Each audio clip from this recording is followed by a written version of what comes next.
Are we live? I think we're live, yeah. Okay. I started a minute or two early, didn't I? Are we live? Yeah.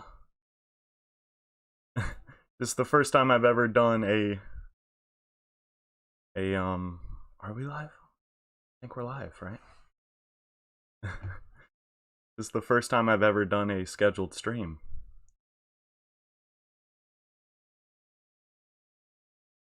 It says 0 viewers. Oh, we are live. Okay, cool. I have... Okay, cool. Great. How are you guys doing? I didn't know if that would immediately send me live. Yeah, I wanted to do this stream after True Colors originally aired, but then the delay happened. And that kind of messed everything up. I want to get it so chat is on screen.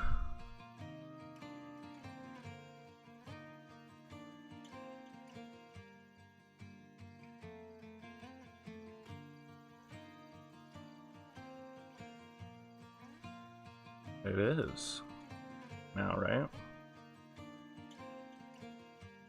Where I live, it's like midnight. You don't have to be here. I'm going to leave the VOD up, so if you want to dip out, that's totally fine. Hi, Ocelot. How are you? I know you kind of said you wanted me to be a little later, but this was the time that worked best for me. Oh, hey, Rock Wizard. Yeah, so I figured we could just like have a little bit of free chat before tier list. Oh yeah, I'll definitely show the tier list on screen. We're just gonna do a little bit of just talking a bit before we get into that, I guess. I mean, I'm gonna talk about like every episode, I guess, as we're doing it. Chit chat time, yeah. I want to do it so I can see stream on my phone. Is the music like too loud or anything? I want to know.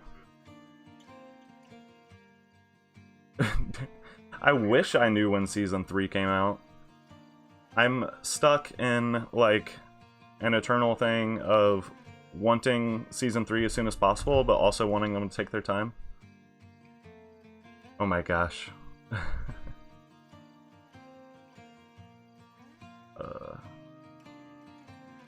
You hope Frobo isn't rebuilt too late into Season 3. Yeah, he isn't in the Season 3 intro. I thought that was odd. But, oh, hi, Mr. Meme. I do think that Season 3... I don't know. How long do you guys think that they're going to be on Earth in Season 3? Because in my True Colors discussion before the... which I recorded before the intro came out, I was like, I don't know. They could be on Earth for like one full-length episode, or they could be there like almost the entire season. But I feel like it's gonna be a while that they're on there since we got a whole new intro with all these human characters and stuff. Frobo's voiced by Matt Raleigh. I didn't even know that. Rock Wizard, those are pretty good S tiers. I don't know if I'd have Hopping Mall in my S tier. I love the ending to Hopping Mall, but I don't feel like the entire episode was excellent. Oh my god, this is the fastest chat I've ever had.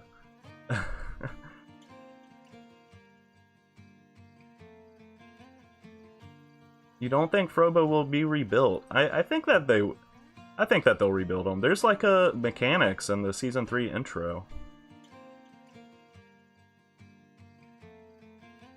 Isabella, I don't know where you heard that, but Season 2 is coming to Disney Plus soon, like, in like a week. Maybe that's what you heard of?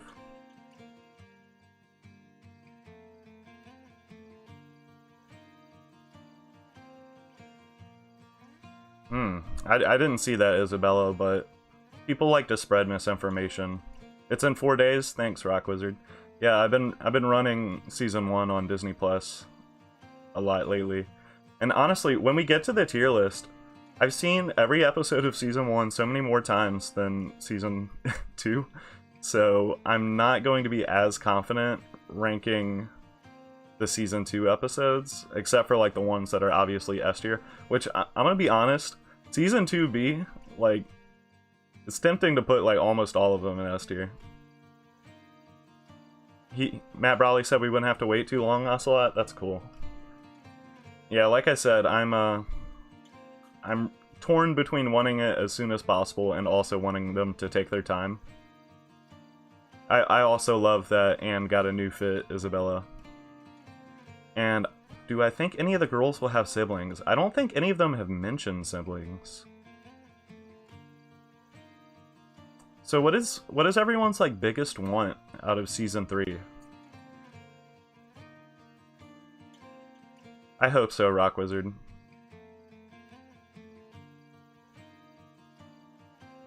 Ocelot, I was going to do that because someone's been requesting that, but there weren't any pre-made ones with up to date with like all the characters. So I saw one with all the episodes and figured I'd do that one. I will do a character one eventually. I guess I might just have to make it myself though. You want Marcy to be fine in the end? I do too. You want pain? I kind of do too. Maybe Sasha's dad left for milk.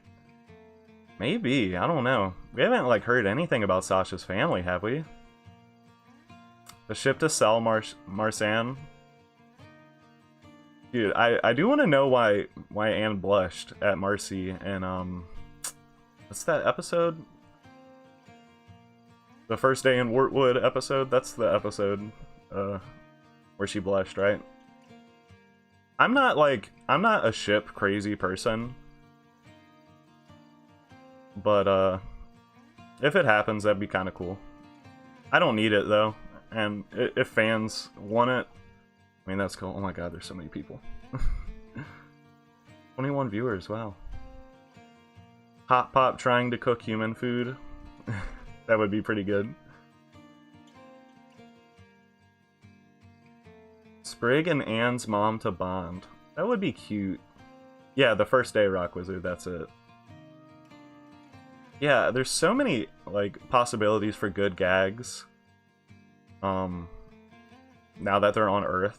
That's crazy. I really did not foresee that coming. That absolutely shocked me. As far as Doc P... Probably, like, some people are like, oh, is it Gravity Falls? I highly doubt that. It's probably just Planter, right? Or just some random name. I think that they're kind of dirty for throwing Bill Cipher in the Doc P book. I think that was a troll move. I do want to know more about the final boss too. What's up, Rock Wizard? Just, are you still on that quarantine life, or are you just a bit of a shut-in? Because I'm a bit of a shut-in. The quarantine stuff didn't really affect me too much. Yeah, Isabella, I also have thought about this. The interaction with Marcy and Sasha's parents and Anne. I'm just so anxious for Anne to see humans again. Maybe I should move myself over a little bit. Chat's like on my face. Gentleman Assassin, it's okay if your phone dies. I'm gonna leave the VOD up. I usually unlist my VODs and put them in a playlist, but I figured this might be kind of... people might be interested in this, so I figured I'd keep it up.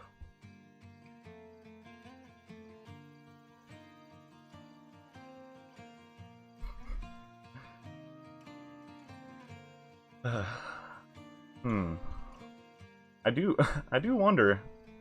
It is weird that there's no, like, human what's the word? There's no, like, parallel to humans in Amphibia, right? Like a feral, unintelligent species. Kind of like how frogs are in our world.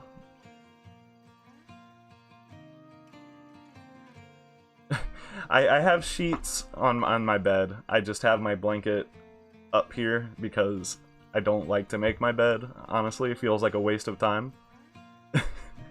And instead of making it look messy, I just moved the blankets up out of frame.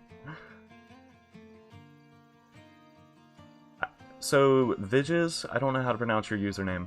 I think that time definitely... I've seen a lot of people questioning the semantics of how the time works. And I think time definitely has to be the same. Because if it isn't, then... If, like, time moves faster in Amphibia, then when Anne eventually gets back, like, won't so much time have passed? Because we're probably going to be following Anne on Earth for a while, right?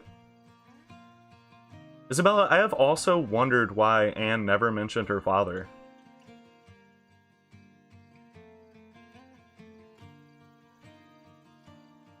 Rock Wizard, stay on that music grind, my man.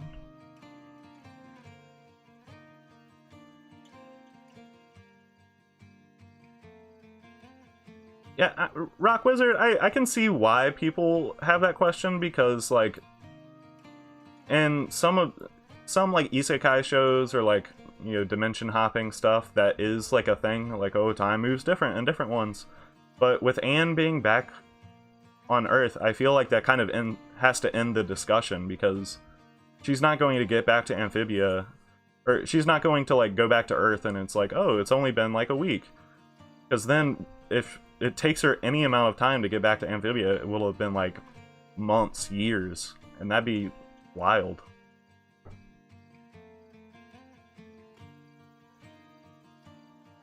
I'm not a Casil?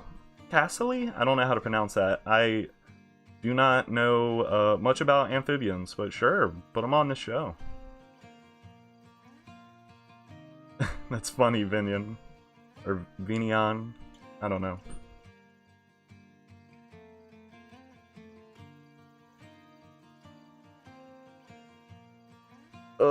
I am excited to meet Domino. Isn't Matt Brawley's real life cat named Domino? I think that's what it said on the Wikipedia when I checked his Wikipedia recently.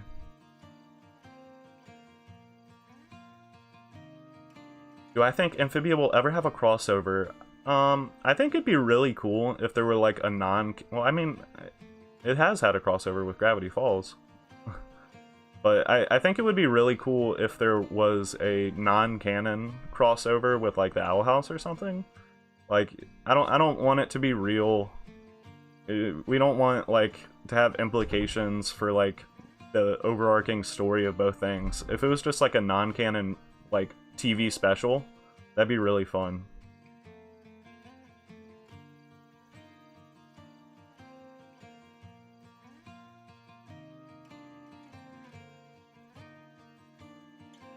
See you soon, gentlemen. What in the world are my grandparents doing out there?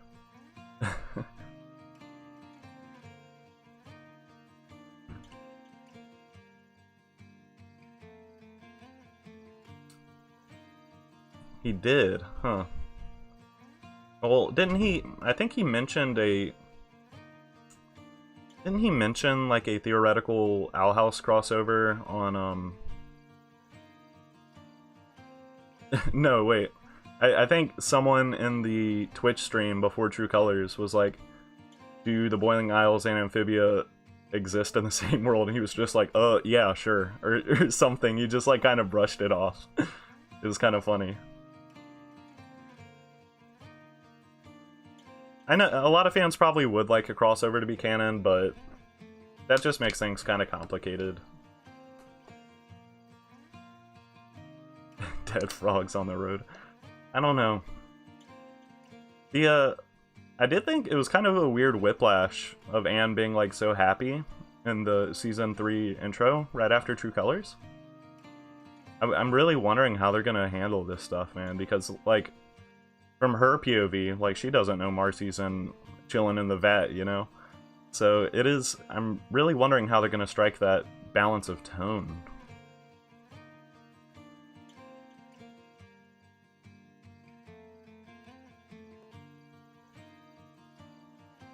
Super Saiyan Sasha and Marcy? We definitely will. Absolutely.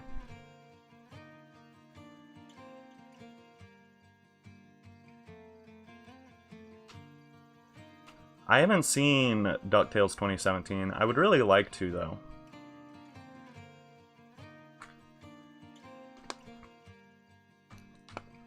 Hello. Okay, so... learn how to drive a car. I mean, there's so many possibilities.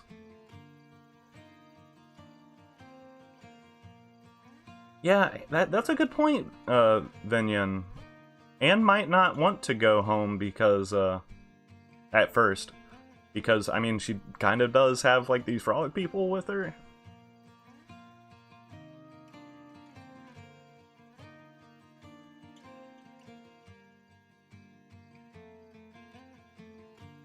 How will the government react to the planters?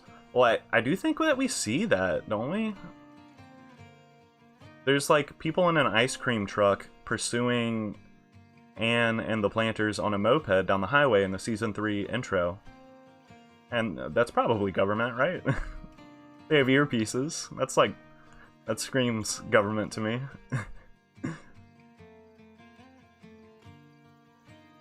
Welcome back. Yeah, they're spying on them. There's so much... that intro is so packed. Actually, let me find something real quick. Let me search for this.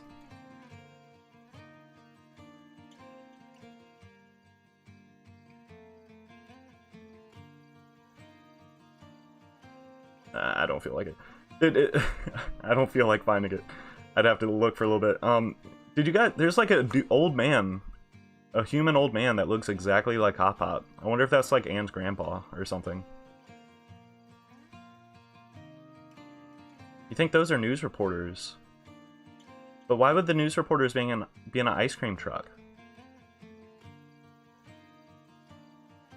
That screams like trying to be covert to me. And failing.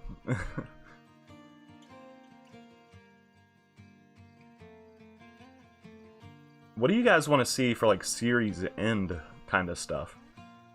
With series like this, I always want like the adventure to end, right? I want it to be over and have like a sense of finality, but I would kind of like that not to happen here, because I really like Anne and the planters as a dynamic. I would love if, like Anne was saying in True Colors, if she could just go between the worlds. Like, wouldn't that be so nice? maybe a bit hopeful. But I kind of don't want them to have to say goodbye.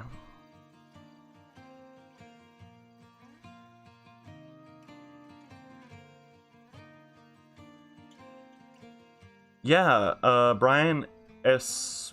Brian. Matt Brawley, I believe he said that's based on a Thai market in LA that he used to go to.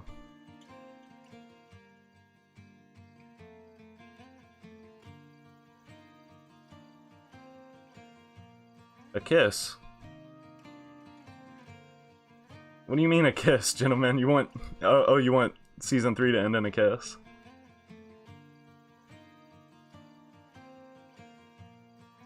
Did he, Ocelot? I never saw him say that.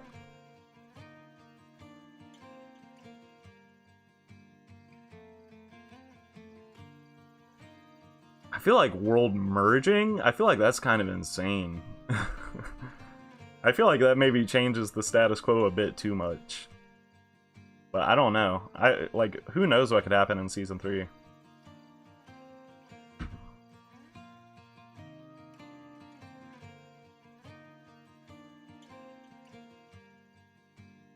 Sort of harmony? I could see that. Ah, he said it in Q&A. I never read his Reddit Q&A. I do need to go and do that. For sure.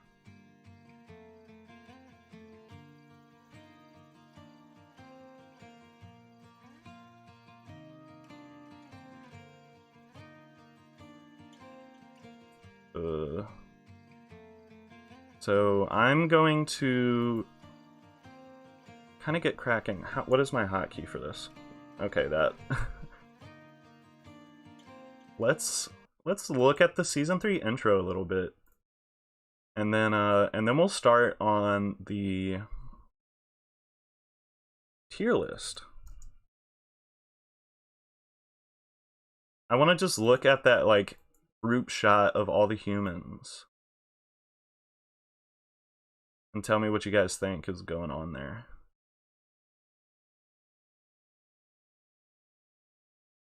Here we are. Whoops. Okay, I'm doing it. I haven't streamed in a minute.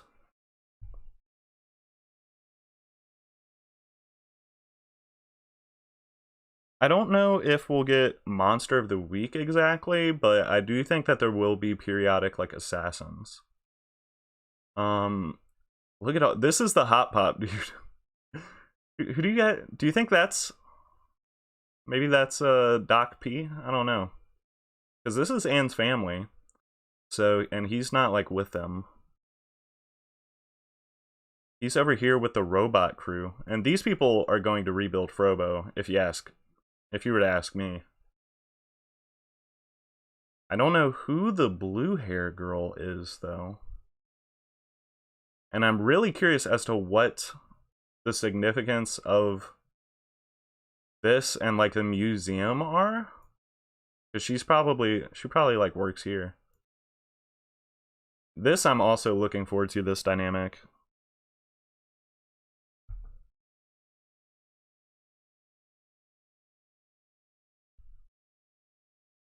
You wonder if the Hot Pop dude's gonna share Hot Pop's VA? The two girls? Which girls? The robot girls? These two? I only remember the big one of Mabel's friend. It's been a couple years since I watched Gravity Falls. But this intro is so hype. I really do wonder who this dude is. Also, this dude, he's got like a fresh fit. Where is that part in the intro? I love all the callbacks to the normal intro in this. Yeah, this guy. And also this person. I don't know if that's a guy or a girl. Can't tell. But oh man, Anne's mom is in Crocs. I love that. I never noticed.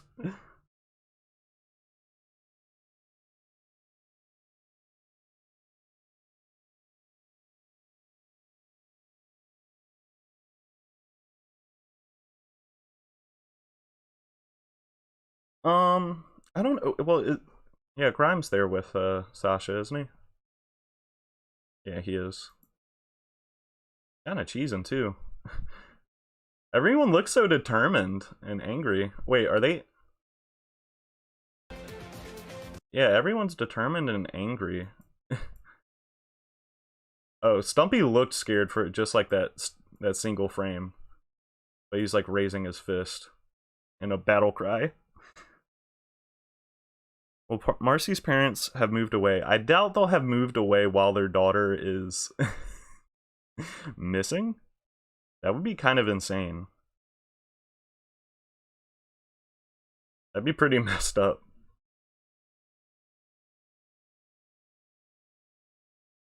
I think I need to make the chat like way bigger.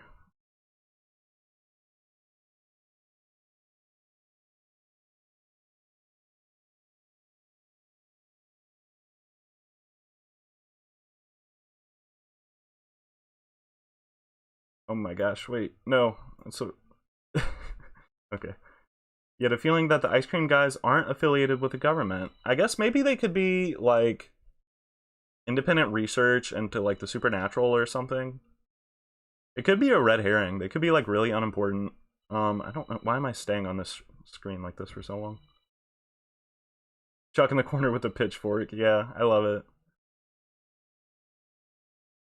Maker of the Weird. I think time has passed the same, personally. So, I think I'm ready to start the tier list. Let me make sure it's showing up on screen. Yes, it is.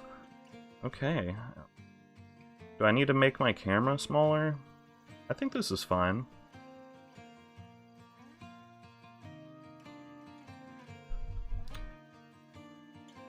Chuck will kill us all. Yes, Chuck is very frightening. In the pinned comment, you guys, there is a link to the tier list if you want to go along with it yourself. How should we start? Should I just like go randomly on this, or should I start like with episode 1, or like the big episodes, the S tiers out of the way first? How would you guys approach the tier list?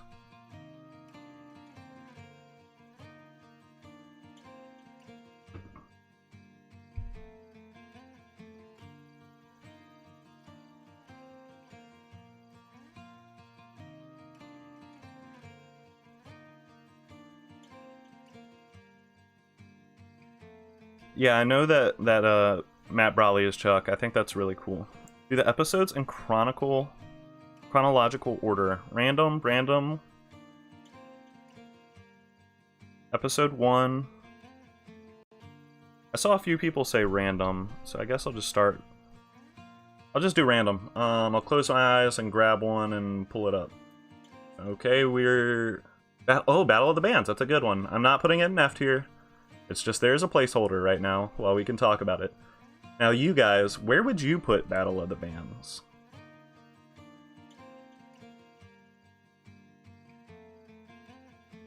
I'm thinking I would put Battle of the Bands in A tier. It might, nah, it's not S. I gotta be stingy with the S's, or else I'd put like everything in S tier. Easy S. A or S. A lot of easy S's. Okay.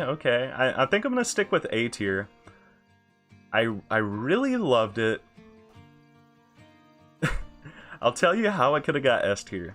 If the full version of Heartstomper was in the episode, then it's easy S. But we only get a snippet, so I gotta dock it a point for that. I really love Heartstomper, and don't get me wrong, No Big Deal is great. No Big Deal is like really fun, it's cute. But Heartstomper is like, it's like a legit song. I really love Heartstomper.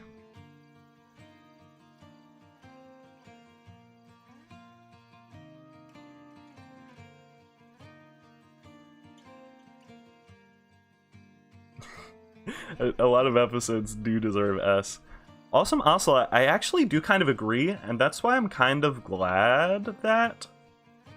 Well, I'm not glad that it happened, but I'm not upset that Anne is now away from Sasha and Marcy, because I definitely feel like her connection with the Planters had taken a bit of a back seat since in Season 2B. So I am kind of glad. It is the perfect calm before the storm episode. You don't like this episode, Gentleman Assassin. Would you care to elaborate? I would have maybe one critique about the episode. I don't know. Toadie's Toadie giving morals when he's kind of not in a very good headspace. I don't know. That was kind of odd to me. It was kind of funny. I'll give it that, but it just felt weird. And that's actually kind of a thing that I have like an issue with a couple of the morals in the episodes.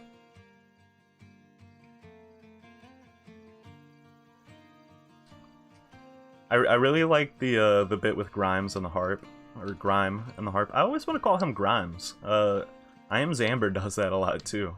I think a lot of people do. It's probably because Sasha calls him Grimesy. You don't like musicals? Fair enough.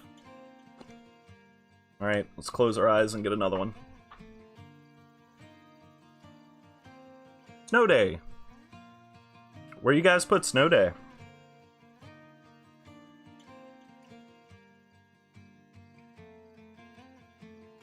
I don't know where, again, if I put things in F, well, actually, I probably will put a couple of episodes in F tier.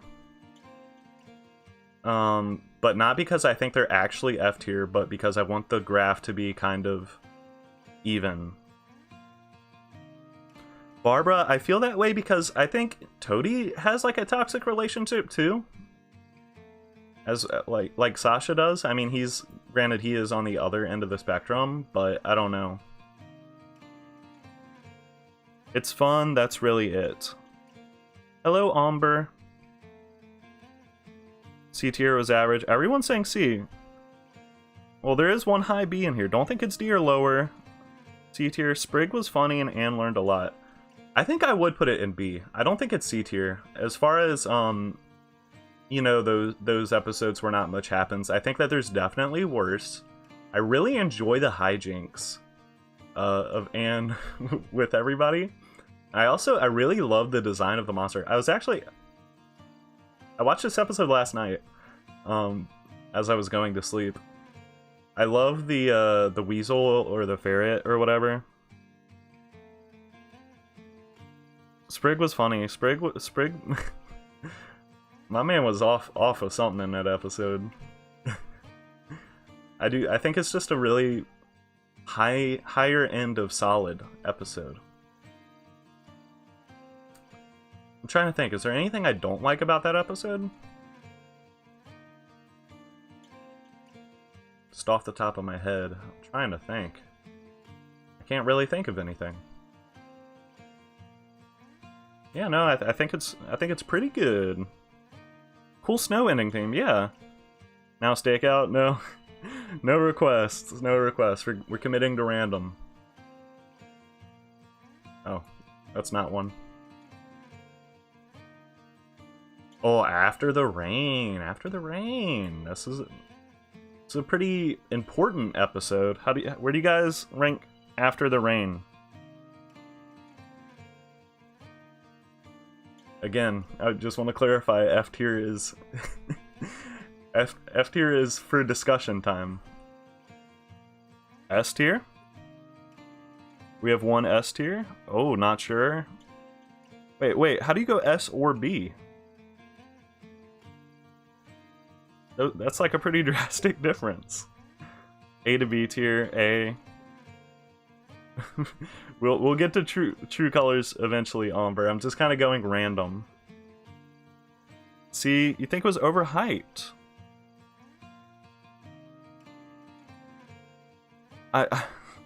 That's like the American pronunciation of of that spelling, Barbara. Could you type out the how I would pronounce it? I don't mean to do that. I see you have a little symbol over the A. I don't want to mispronounce anyone's name. Disappointing but solid emotionally. This one seems pretty divisive. Okay. I'll say this. I think After the Rain would be a lot worse if it wasn't followed by the first temple. I'm really glad that the conflict carried over. I think that was really important that happened. You think the community overhyped this episode?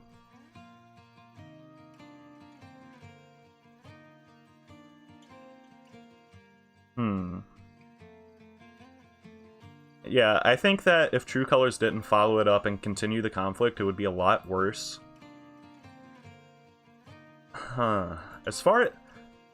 I'll say this, I think it's a really good episode, but as far as story-focused episodes go, I think it might be on the lower end of the spectrum.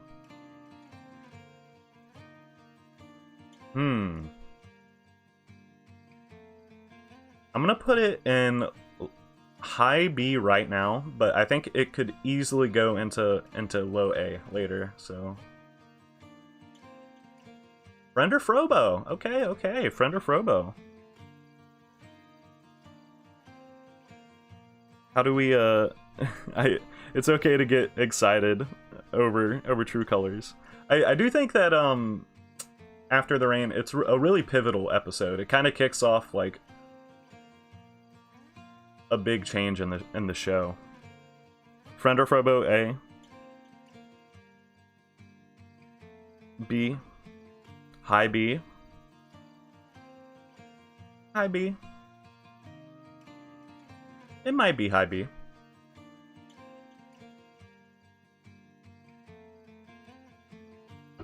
A tier. A tier. Okay, so I'm gonna look at...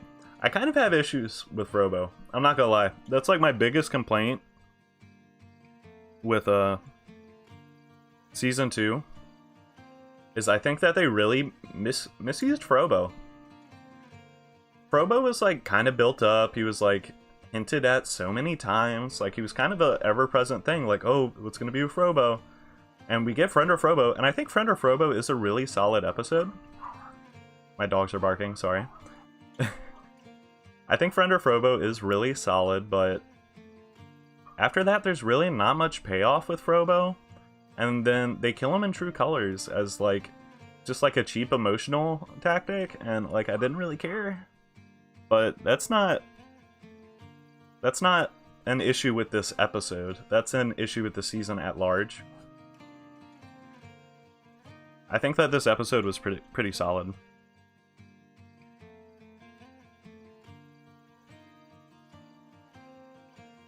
Okay, so it looks like my Frobo take isn't as hot as I thought it was. Okay.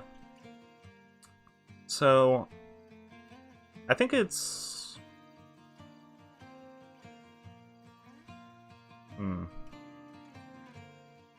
I don't know. I might like Snow Day better than it, to be honest. Do I?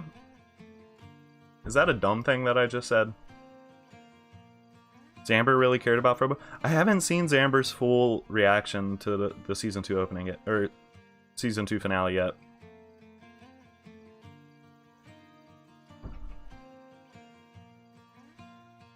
Real Polly. That, honestly, it is really good Polly moments.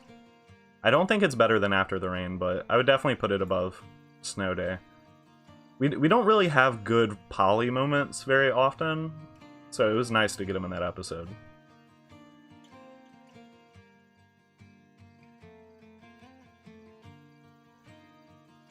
Okay, okay.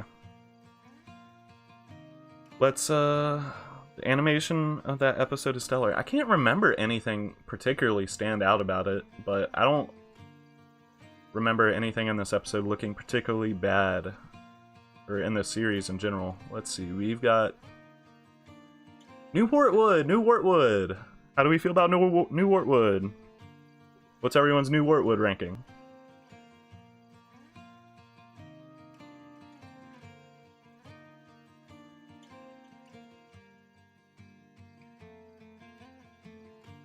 I think that we'll definitely see Polly be emotional over Frobo. Whoa, whoa, whoa. Every time I ask opinions, there's like spam. I'm using my phone to read chat. Yeah, great Iron Giant stuff for sure. S tier for New Wartwood. Marcy Girl A tier. A, B, A, high A. B. Honestly, I think it... Marcy's fit though. I love her outfit. It's super cute. And it's kind of the beginning of the redemption for Toadstool.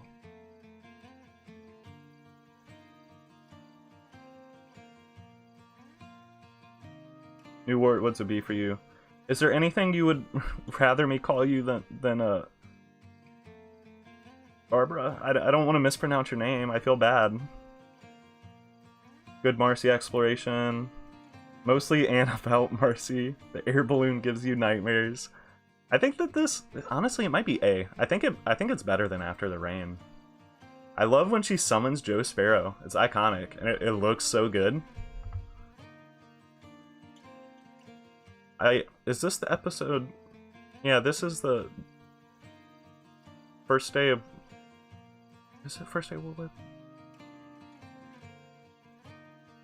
I can't remember. But I love... I just loved it. It made me smile the whole time. Good Marcy growth. It is a simple episode. Marcy's cool suit does single-handedly elevate the episode. I would agree. I love Joe Sparrow. I think I'm going to put it at low A for right now. It's an episode where I don't really have a ton to say about it, except that it was fun. And really fun. I loved it. What is this? Stakeout. Oh, an old one. How do we feel about Stakeout? Beginning of season 1. Marcy is super cute the whole time. I'm really curious to see what y'all... I'm mostly curious to see what y'all feel about some of these earlier season 1 happenings. That is a good question, Ocelot. I do wonder what's going to happen to Joe Sparrow in season 3. S. Drug episode A tier, B tier, B.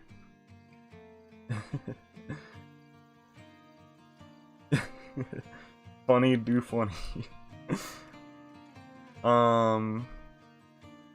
Yo, it's kind of funny rewatching Stakeout after True Colors and seeing Anne with the rainbow hair. Rainbow magic! It's like, girl, you kind of got there. I'm not gonna lie.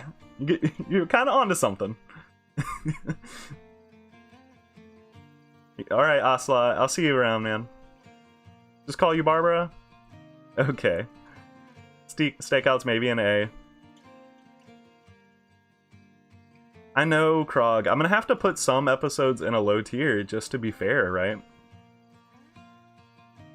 B tier, good early relationship development. Oh, thank you for mentioning that. Best France is 1B 64 tech. I think that, honestly, what carries the show in most of season 1 for me is Anne and Hop Pop's relationship. I really love their dynamic, and I love just the two of them together. I think that they're a really good comedic duo. I think that Bill Farmer and Brenda Song as the voice actors have really good chemistry and bounce off of each other really well. And this is a huge one for that. I think it's better than New Warwood. I gotta say it. I do gotta say it.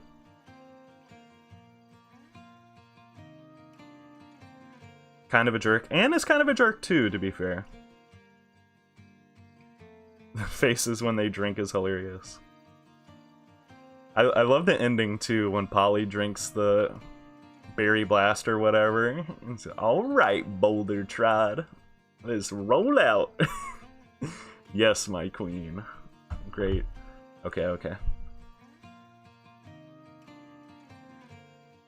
Okay, I need to actually pick an episode.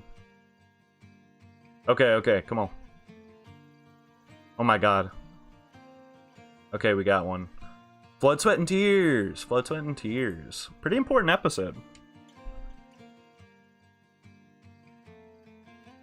Of course not, yeah. So, where do we rank Blood, Sweat, and Tears, everyone? Take a sip while y'all get going on that. That's is that the same episode as Stakeout? Are those both in episode 3? I can't remember. We have a C tier for Blood, Sweat, and Tears. C, B, solid C.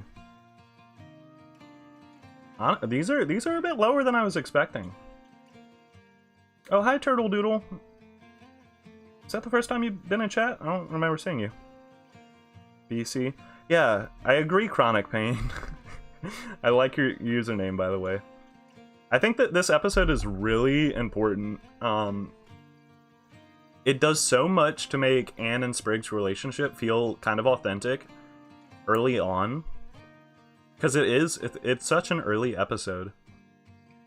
And I think it's really funny. It's definitely one of those important episodes that really shaped the trajectory of the show for me. B2C. The sea lamprey are ugly. But man, dude, this is so hard. There's so many of these. I feel like I need to go a little faster. We've done 6.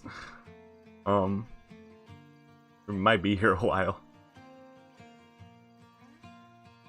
I think it's better than Friend or Frobo. Is that a hot take?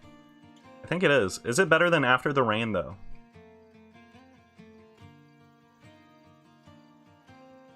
I think it might be better than...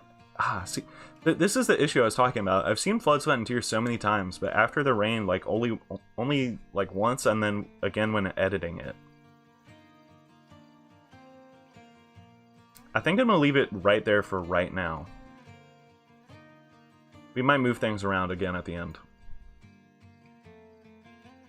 Ooh, okay. Death better than friend or Frobo. Maddie and Marcy, how do we feel about this one? Where y'all got Maddie and Marcy at? High A. Interesting. I think I might have a hot take on this one, to be honest.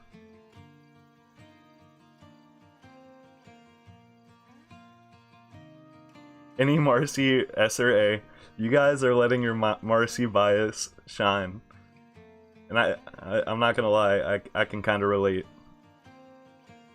D tier, you didn't like the cursed low voices. It is kind of cursed. Maddie Marcy is a solid A to B.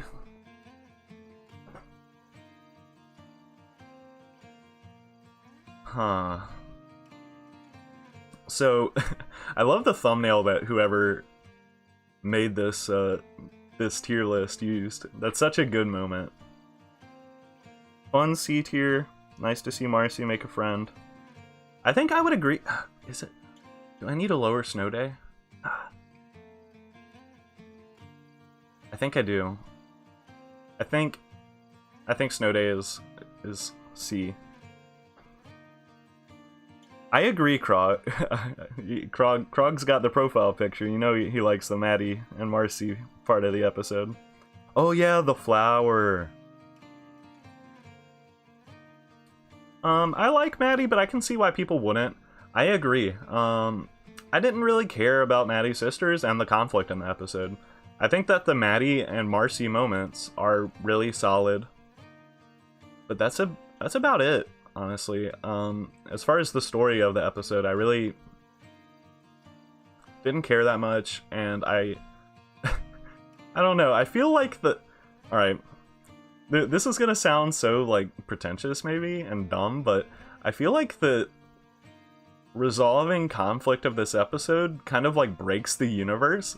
Like, if anyone can just, like, use a spell and, like, make themselves a kaiju, like, isn't that so busted? Why aren't the toads doing that? Why doesn't Andreas do that and just, like, conquer the entire... whatever, you know? I feel like that's dumb. I feel like it's kind of dumb. I feel like it doesn't fit in with the rest of the show. And I feel like... I realize that that's kind of a nitpicky complaint, maybe, for, like, just a fun, comedic-based episode. But when the show also does take itself seriously and have dramatic stakes, I feel like you can't do both like that. Is that a dumb complaint of mine? It might be. Yeah, I guess she... But isn't she only she's becoming, like, she's leveling up her spells or whatever. I think, honestly, okay, so the Maddie and Marcy moments are S tier, but overall, I gotta put the episode at C tier. I think it's below Snow Day, and I'm sorry. I feel kind of bad. Why didn't Maddie resurrect Sprig's mom? I feel like necromancy also kind of breaks the universe. That's a funny comment to me. I don't think Sprig's parents are dead, by the way. Okay. Next episode. Oh, Marcy at the Gates. Yeah, I'm not gonna lie. I was kind of tough on Marcy at the Gates at first. My first watch. Because... I wasn't, like, involved in the fandom because I was behind. I wasn't up to date when I was watching through the show at this point. Easy S. Okay, I think a lot of people are gonna agree with you. So I wasn't super big on it because I was super confused, and this is my fault, not the fault of the show.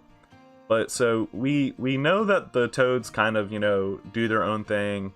Like, they're under the newts, but, you know, not... like, everything is done at the instruction of the newts. I didn't understand that at the point that I watched this episode, so it really confused me that Hop Pop was, like, not a wanted man in Utopia, and that really took away from the episode for me. So I was way too harsh on it the first time I watched it. And I don't think it's the show's fault. I think it's my fault. So I think it is S. I think it is S for sure. Lord have Marcy. Marcy is just such a good character.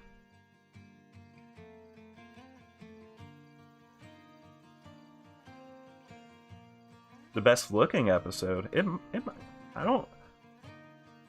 I really love Utopia as a setting. Like, it's just a... I think we all agree it's just a super great episode. What else is there to say? I also love that Marcy's like, yeah, you get your legs in like, what, like a month? And she did get her legs. That's super tight. Is this the episode where we have King Andreas at the end as well? Like playing with the flipwort pieces? Yeah, Utopia was a really fun environment. I like Utopia. Alright. Next episode. We don't have one selected.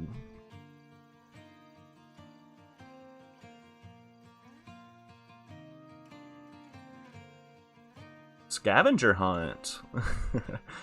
That's a pretty fun one. Oh man, but I feel like I don't remember it well enough to be super good with my rating here. Where would you guys put? I agree, Chronic Pain, especially True Colors. That's like such an insane ending to the season. Easy A. I feel like most of the Utopia episodes are really good. Scavenger Hunt. So this is the one where they're trying to get the message from Andreas, right? And I love the crocodile in this episode. That's like the thing that sticks out the most to me. Oh yeah, and Anne is making connections. That's super good. Good, but maybe B, high end B. Nice and Anne and Marcy exploration. Is this the one right after Marcy at the gates? Is this the immediate follow-up? I don't remember.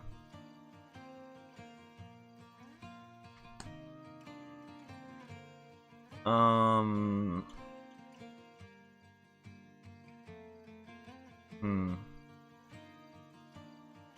looking. I think I'm second guessing. I think I rated Stakeout way too high. Oh my god.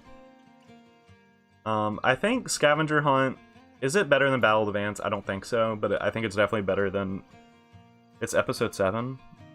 Or episode 7 was... What do you mean, Gentleman Assassin? I think that Scavenger Hunt is, for what we got right now, mid-A. I think I rated Stakeout way too high just because I like it a lot. Oh! Come on, guys. Come on, guys. True Colors. Where are we putting True Colors? Do we even need to talk about it? Alright. Hold up.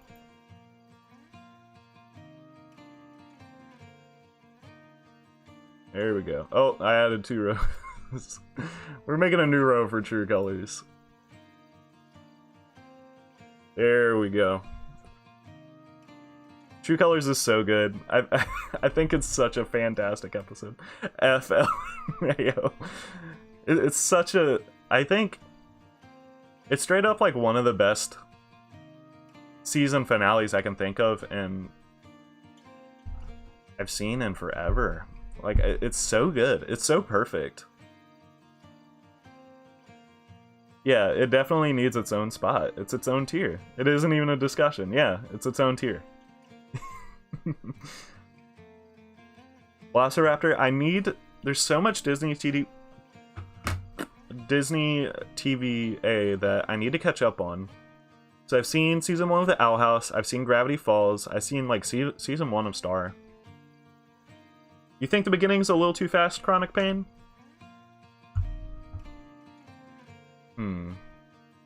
I've seen some people wish that there wasn't the Marcy flashback at the beginning of the episode. And I kind of disagree with him. I kind of like it. I like knowing a little bit before the characters do.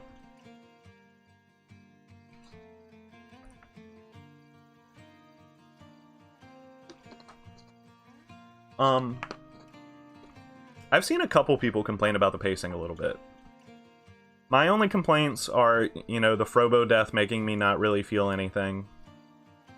And, I think Andreas just having a mural bragging about how evil he is kind of dumb. But they do play it off for laughs, so it doesn't bother me that much. Oh my god, the chat is so fast.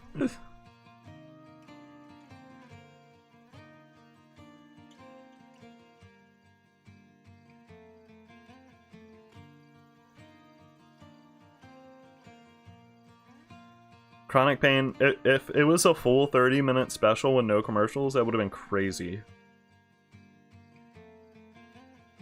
Honestly, I agree the music is god tier.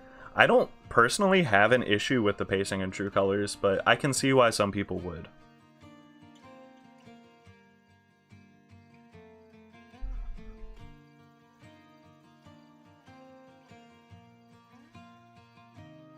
Yeah, it is certainly fast-paced, but I don't think it's fast-paced to a fault, personally. Also, of course, the animation on the Super Saiyan Ann scene is so good. So good. The music, it's just all really good. Oh. Okay. I would maybe have one little tiny nitpick now that I'm thinking about it. Oh yeah, the boards are so gorgeous. One tiny little nitpick. I think that Anna's like, when Anne is like, sure, we made our mistakes, but you're evil. I think it's a little cheesy. But I will give it a pass because I just don't care. I like some cheese sometimes. Like, I don't know if any of you guys have ever watched My Hero Academia. Half of the dialogue in that show is like, I need to be a hero.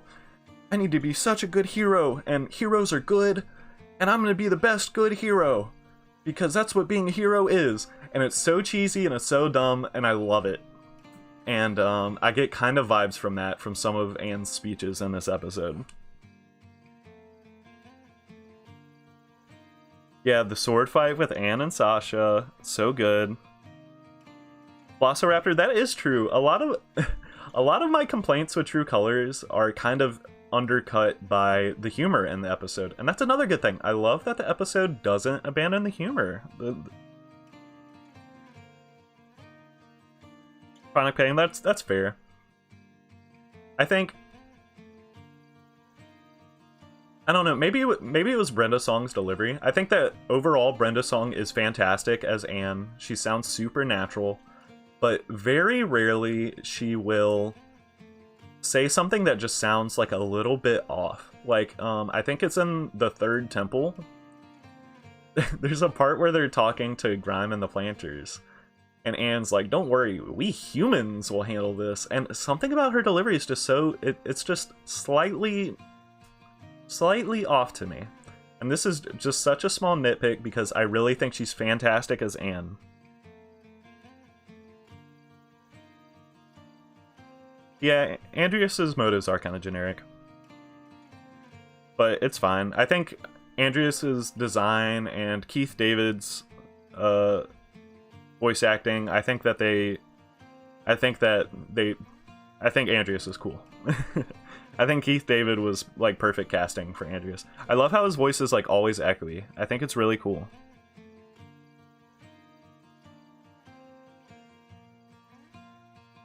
I agree, Dragon Dawdles.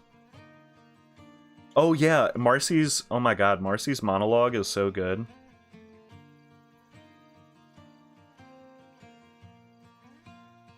Velociraptor, her, like, it's actually disturbing when she's like, I gave you this. Look at Sprick, I gave you the, it's like, it's chilling. It's honestly perfect. It's really excellent. And, yeah, Dragon Dawdles, and I noticed in episode 1, I was like, oh, that's Brenda's song. And I watched so much Sweet Life as a kid, and I never think of London Tipton when I'm watching Amphibia. I hear Anne and it's just Anne. I'm never like, that's London Tipton. I think that she's really perfect for Anne. I think that this is like her first time voice acting. And I think that for even if it's not her first time voice acting, she just fits the character so well that if she does have the very occasional like offline delivery, it doesn't bother me. Hi, Space Toast. We're just ranking episodes and talking about them. We're going at random. Oh, Space Toast. I am so sorry. You just missed the True Colors ranking and discussion. Would you like Am or Fum? It is her first time voice acting. I think she does really good.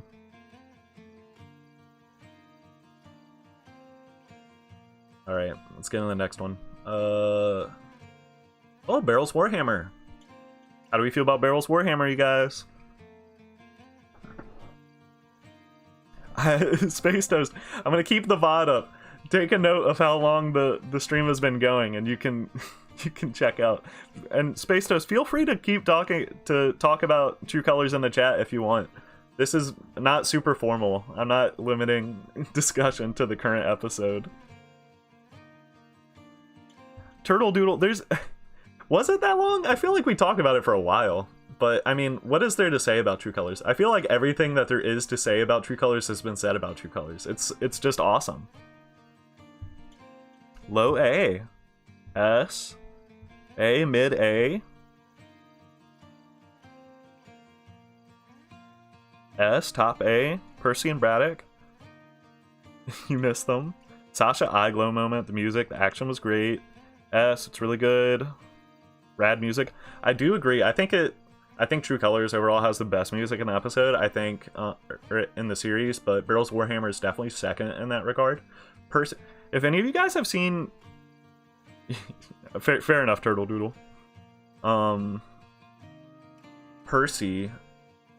If any of you guys have seen Breaking Bad, Percy is voiced by Badger from Breaking Bad, which, as soon as I learned that piece of trivia, I was like, oh, of course he is. How did I not realize that as soon as I heard his voice? Just fun little trivia for you guys. I don't know. Some of you might be younger. We are talking about a Disney show, so if some of you guys haven't seen Breaking Bad, maybe not appropriate for you yet, but a good show once you get a little older.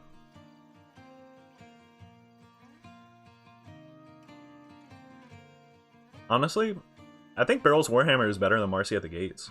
Is that a hot take? Is that a hot take?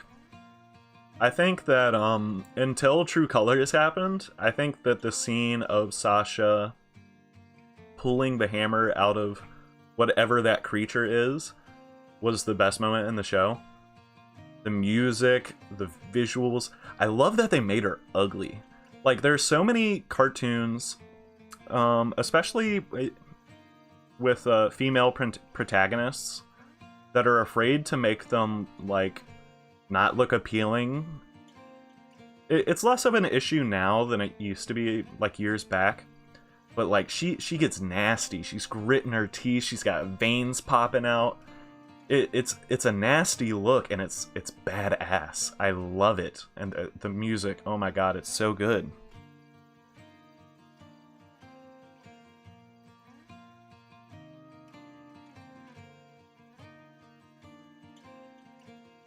Amphibia does have really great facial expressions. Girl goes fangs out. Yes, I love it. It's so cool. And it's funny too, like the kawaii dance and stuff, and the other toads, the t-shirt cannons and stuff. It's just a really good episode.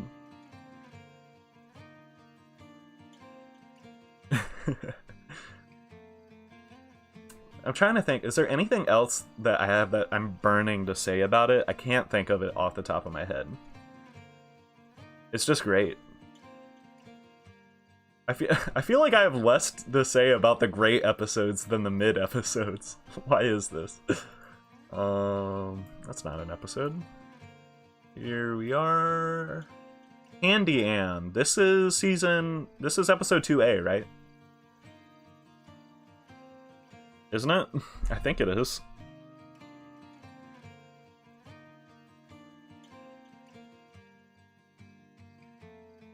Uh-oh. Not bad.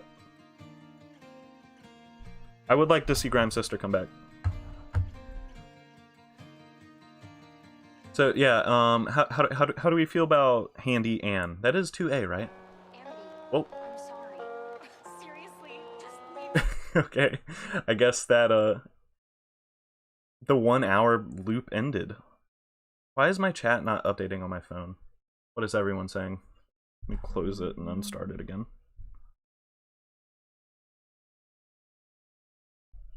Okay,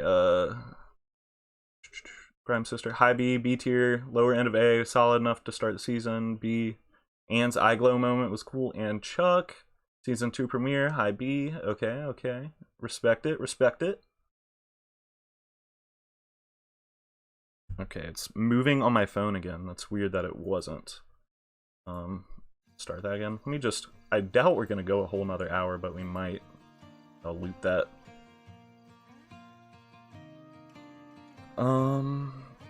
Yeah, y'all made me, well, probably not y'all, because, my Amphibia videos really started blowing up after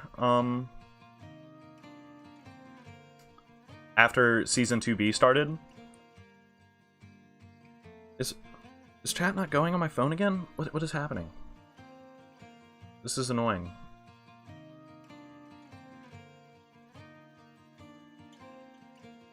Stop. Okay. Alright, what was I saying? Oh yeah. I felt real dumb because I didn't particularly notice that the eye thing was important or relevant. I thought it was just like kind of symbolic of like, oh, she's super serious at the moment. So I didn't even comment on it. I think I might not have even put it in my reaction video. Which is just funny, really. I think it's just fine though, to be honest. I like that we get some acknowledgement of I didn't notice the glow in season 1. So when it happened in this episode, I was just like, oh, that's like cartoony, like, oh, I'm serious moment. So I had no remarks to say about it. And then everyone in the comments, which at that point in time, my Amphibia videos were only getting like 200 views. But everyone was like, how did you not talk about it? I was like, I'm sorry. I think that this episode is kind of mid. I think it's not as good as Snow Day. There's just not that much. There's some kind of good jokes, but also I've only seen this episode like once, whereas a lot of these other episodes I've seen a bunch of times, so my opinion might not be super valid here. I think that the radish with the butt is kind of cute. And that the mech is cool. The action scene was kind of cool, but overall, I think Snow Day is more enjoyable. Yeah, that season 1 glow is it's so subtle. It really is. It's cool. I like that it's subtle. I wonder if they maybe felt it was too subtle, because it's so exaggerated in this episode. A lot of references. Is there a lot of references? I assume that oh yeah, there's the alien, and the mech is probably, I don't know, some kind of mecha reference. I deserve more views. Thank you, Amber Fox. I don't know, I think I'm doing pretty good. I just started back in September, and I feel like my videos weren't even good until February. So I think I'm doing alright. True Colors got 10K. That's my first 5-digit video. but thank you. That's really sweet to say. Next one. Ann Hunter. I think Ann Hunter is like kind of a banger. How do you guys feel about Ann Hunter?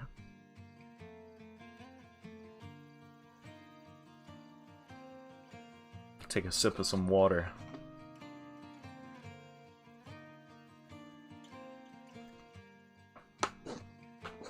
The Dance, Predator, A tier.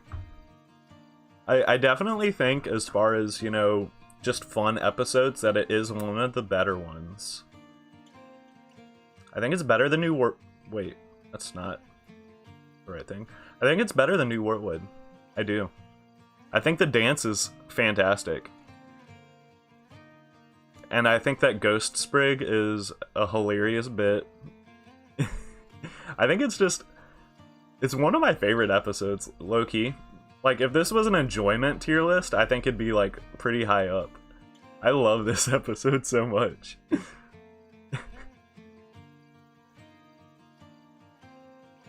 Was not a big fan of this originally.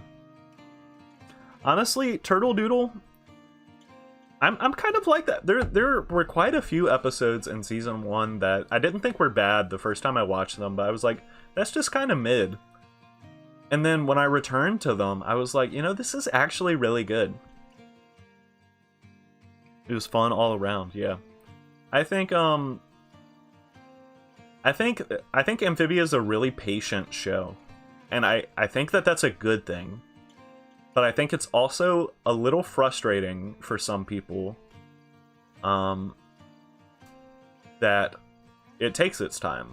And I think that leads to people underrating episodes where not really that much happens.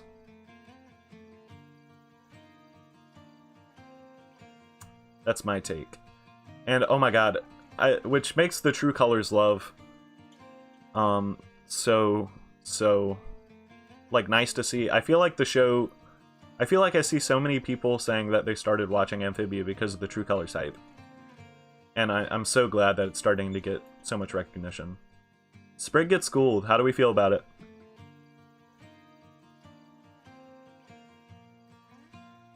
That's a good way of doing it, Chronic Pain.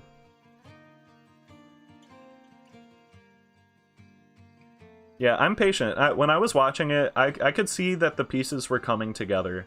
I watched Steven Universe like 3 years ago, and I absolutely loved it. I loved the pacing. I love that you get like drip feeded. That's not a word, is it? I don't know. You very slowly get hints of lore before it like takes a full dive into story. I think that that's a really effective way of building a cartoon. And I think Amphibia did that really well. B? Everyone's saying B? I think... I kind of don't like this episode. Definitely agree, York Johnson. I don't think that Amphibia has any filler. Except maybe, I mean... I guess you could say the shut-in. But I wouldn't call that filler. I think it's just a holiday special. But... Again, Sprig gets schooled.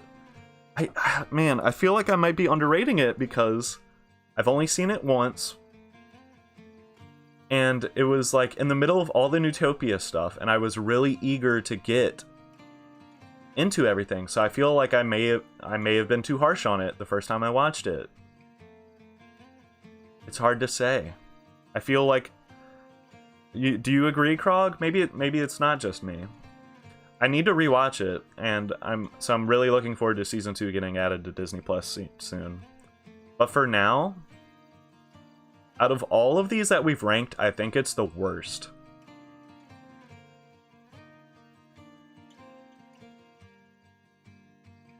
You'd put it just under Friend or Frobo? I think, for the record, I fully think I'm being too harsh putting it in F tier. I don't think Amphibia has any F tier episodes, but I definitely want to put some in F tier just for the sake of having an appealing chart.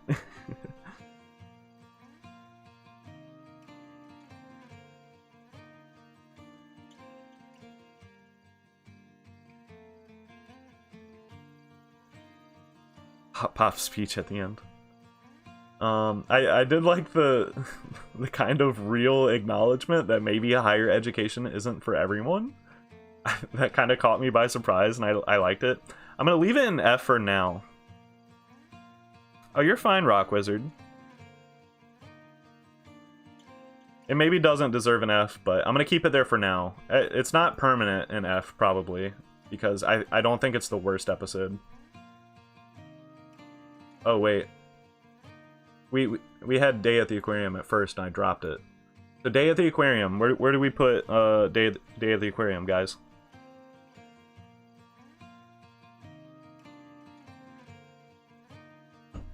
Yeah, I agree, Rock Wizard, but for the sake of the tier list, I'm going to have to put some stuff in F.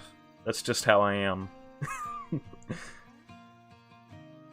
Yeah, in the context of comparatively to others. C tier feels like filler. That is the most insane. That's the craziest thing I've ever heard. What? Unless you're talking about Sprig Gets Schooled. The Day of the Aquarium is like one of the least filler episodes, I feel. Honestly, it might be S tier for me. I think I like it more than all of you guys. Yeah, I think it's I think that the tease at the end is excellent. I love all the callbacks to previous episodes and their relationships, and I think it's funny. I think it's just hilarious.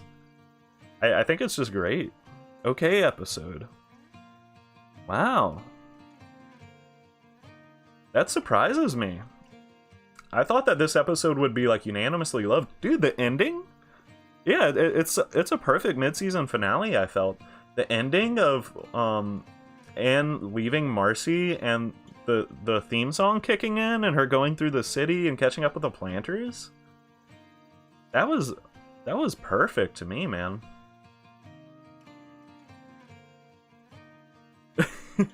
I'm kind of bad at ranking things too. I'm not gonna lie. Every time I make a tier list, after I make it, I look at it and I'm like, wow, I hate that. Well, I mean, that's a valid way to feel. I just kind of disagree with you, bitches. But everyone's entitled to their own opinion. So that's okay. Children of the Spore. How do we feel about Children of the Spore? I don't know how I feel about Children of the Spore, to be honest.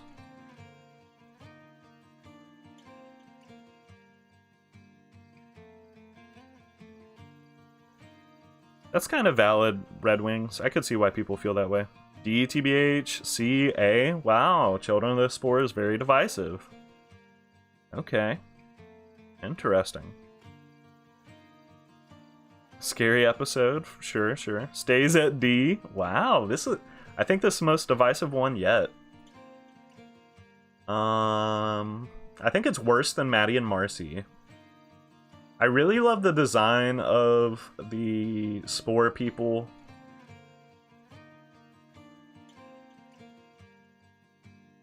I think that's about all I have to say. I like the ending bit where, was it Jeremy that gets turned into a zombie? The dark humor arises you. Title is a good reference. You like the Mushroom Man?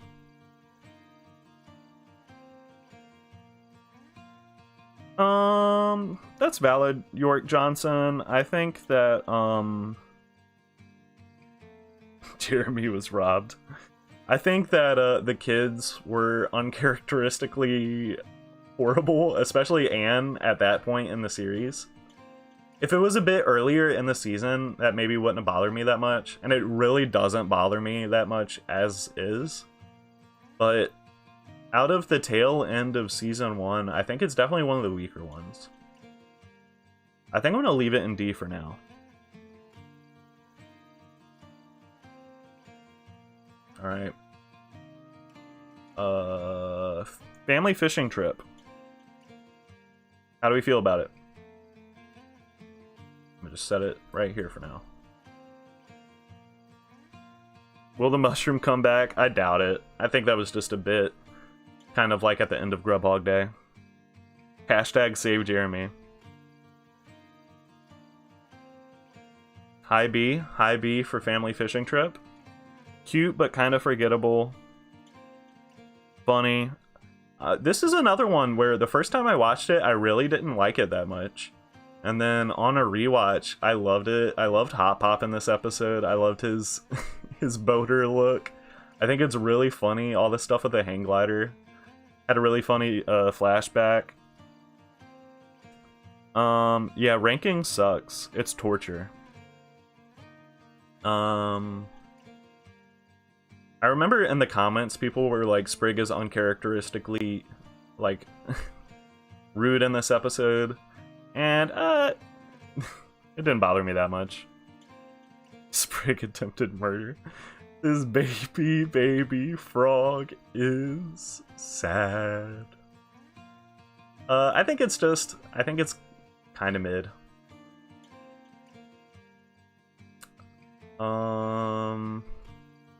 I think it's worse than everything else I have in C tier right now. All right, ooh, the Ballad of Hoppaday Planter. How do we feel about it? So did that member of the gang die? Did that person die? Did one of the tiny little frogs like rip through its chest and kill them? Is that a thing that happened in that episode? That happened, right? Like that person died on screen? I'm not making that up. I'm not crazy. Probably. I agree. Great character design in that episode. Very, very great humor in that episode. Very funny. I can't think of it. Biddies. That's what they're called, right? The biddies. Yeah, the fire. All the fire. Every time there's spontaneous fire in the show, it makes me laugh. I don't agree with that, cartoon lover. I think that Marcy is portrayed as very sympathetic and in True Colors. And I think that you're supposed to feel bad for Sasha for messing up so bad as well. You like the Frobo tease at the end? Which one was that? Was that the one where he was walking into the tree? No, that was Ann Hunter, wasn't it? You can tell the censorship word that was just her shirt. Yeah, the biddies I think are really funny in this episode. My favorite part of the episode is when Sprig is singing the song about Hop Pop, and he was like, and coward and coward and coward and coward and coward and coward, and Anne is just like vibing with her hand like that. It's so funny. Oh, that was the first time we got confirmation of Frobo following. I think it's just a really fun one. I think it might... Is it A? I think it's better than Stakeout. It might be low A, to be honest. I think it's just really fun.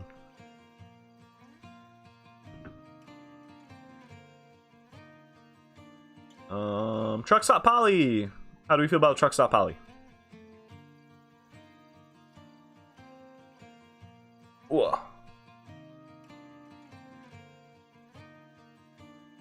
I like Truck Stop Polly. I love Polly with the trucker hat. Oh man, it's a shame Truck Driving Billy isn't here. He said he was gonna try and stop by, but I haven't seen him in chat. Another high B. It was fun. Fun episode. Yeah, the emotionally self-aware, the transformation from Soggy Joe into Speedy Joe was really fun. A for you. I'm trying to think. Is there anything I don't like about the episode? I mean, it's kind of cliche of character hears someone talking bad about them and doesn't hear them dial it back, but that doesn't bother me. Polly was a big girl in that episode. Oh yeah, ooh, I might have to dock it a point for Polly without the bow. That was extremely cursed. Is this episode overhated? I didn't even realize that, Turtle Doodle. I don't know the consensus on most things pre Season 2B because I wasn't involved.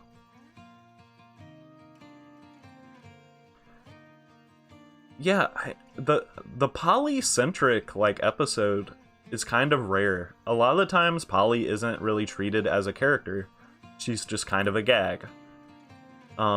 So by default I always kind of like the episodes where Polly is like treated as a legitimate character, to be honest. I like it. I don't think it's amazing. I think it goes at bottom of B right now.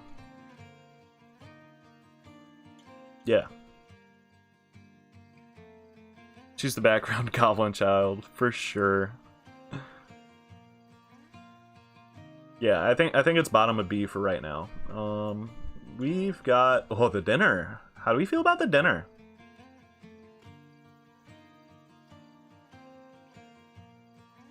I think that the draws you doodle scene is one of the funniest moments in the whole show.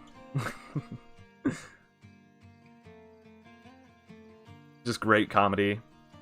A tier. I do have one kind of major complaint about this episode. But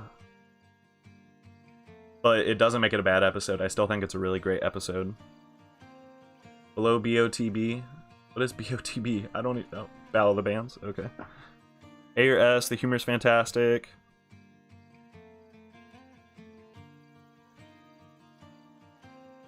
A tier, emotional resolution was a little clumsy. Ella Blake, I agree. I agree. The humor-wise and seeing the character interactions that are fresh, I think it was really, really good, really fun. I think, I honestly, I don't know what in the world, Ella Blake, I really agree. I don't know kind of what in the world they were thinking with Anne being like, you don't need to change, you just need to accept that I've changed. Girl, what? Excuse me? Like, I legitimately don't understand what their thought process was when they put that in the episode. I don't know. I guess maybe you could look at it from Anne thinking that Sasha isn't going to backstab her, I guess, and trying to give her the benefit of the doubt and being kind, but I don't know. I just really didn't like that. Also, yeah, Sasha's faces are excellent. Yeah, I thought that the emotional resolution was really weird.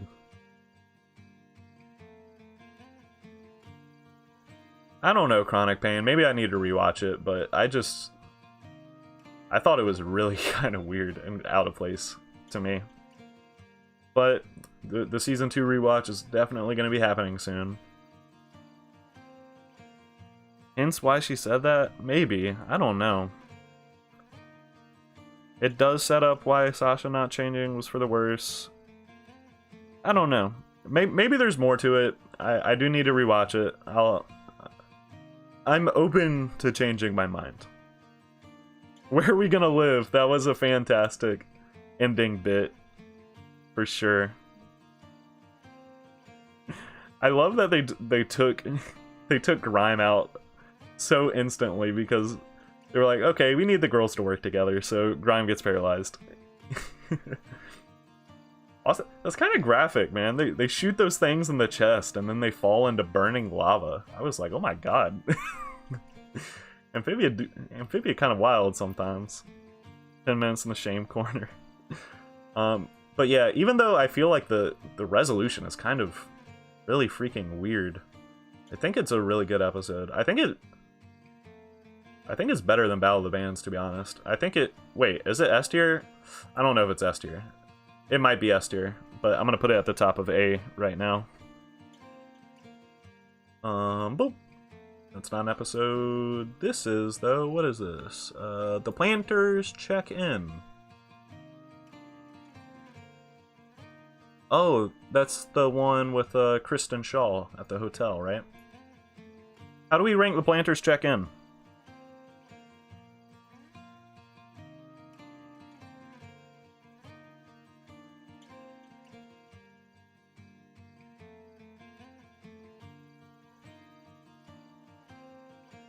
That's valid, Red Wings. I do need to rewatch it. Like, I could be wrong. I'm open to changing my mind.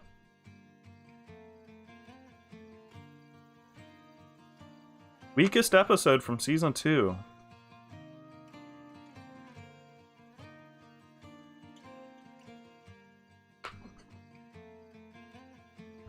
I see. Lore at the beginning. What was the lore at the beginning, Richarizard? I don't remember.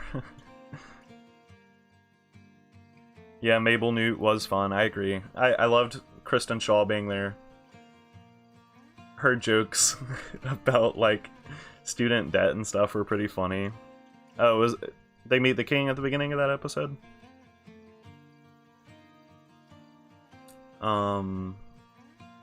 High C, getting to see the king was good. Yeah, I remember, like, some of the jokes are kind of fun with, like, Sprig going around the mall. Is it a mall? It's a hotel, isn't it? I don't know. Yeah, it's a fancy hotel. But it's just really not memorable to me. I can't think of anything about it besides Kristen Shaw's guest role and Sprig becoming a Time Lord. And I think he had Dragon Ball Z hair or something.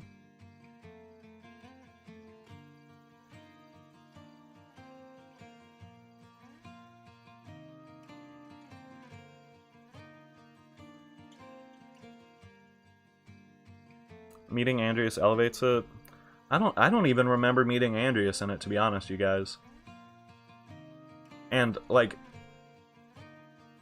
not remembering so much about the episode, I feel like I have to rank it kind of poorly. What I remember of it, I remember liking more than these two, though, so I'll put it there. I've never seen any, I didn't grab one. I've never seen any Doctor Who, by the way. What is this? Oh, Bizarre Bazaar. How do we feel about Bizarre Bazaar? I think I know how people feel about Bizarre Bazaar, right? This has got to be like a really beloved episode, I would imagine, right? Yeah? I'd imagine so. A tier blue shell, high A, probably S.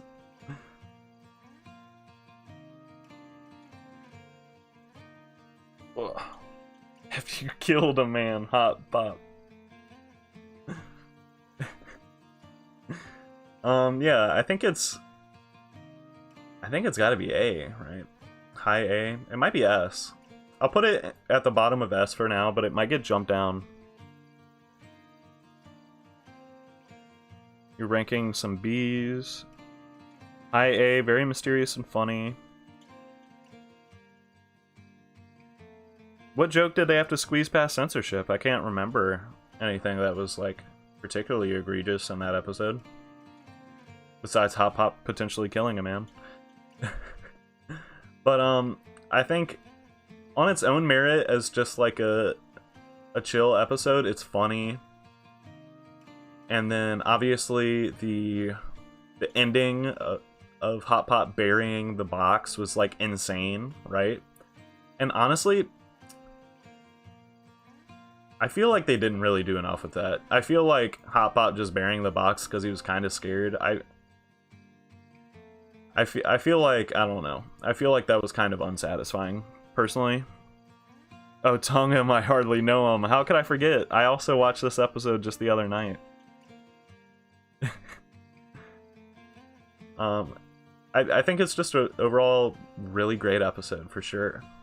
I love the title, too. Bizarre Bazaar.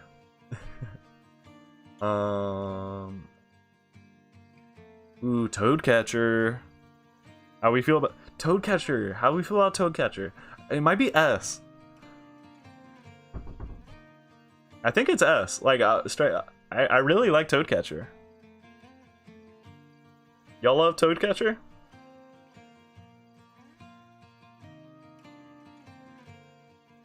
Yeah, Red Wings. I feel like Hop Pop's season 1 like lore involvement was like, I feel like it's kind of unsatisfying. I'm gonna be real. I feel like they were like, we need something to keep people invested. And I don't know, I feel like they didn't do that much with it. Though I will say that after the rain, I like their confrontation in that.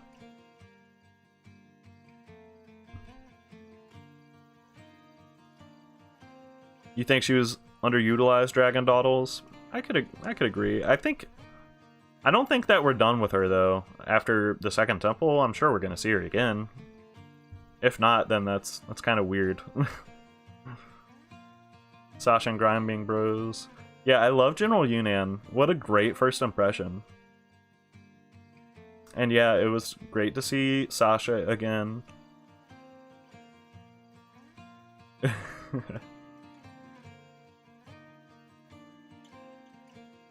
Oh lord. I don't want to. Do I read it? Did you get it right? Did you type this from memory, Red Wings? Yunnan's monologue? Or did you copy and paste it? I must know. S tier for the beard. Oh yeah, I forgot about Grimes' beard. How could I forget about that? I think it's definitely S tier. It's fun. We get to see... I was so curious after reunion to how their dynamic was going to have changed. And it changed in the total opposite way of Grimes becoming goofy and not taking things as seriously, and Sasha being the one like who had like a vendetta. That was so surprising to me, and I loved it. I thought it was super great, and Yunnan is awesome. It is memorable, Red Wings, for sure. Yeah, Yunnan is so cool. Oh yeah, and Sasha and Yunnan's fight, there's like that one scene with like the camera like panning around them. It's so pretty. It looks so good. Also, I kind of miss, didn't Sasha have a different fit in that episode than she does now? The red fit she has now? I feel like she did. And I liked it. Second Temple. Is the Second Temple the worst of all the Temple episodes? I think it is.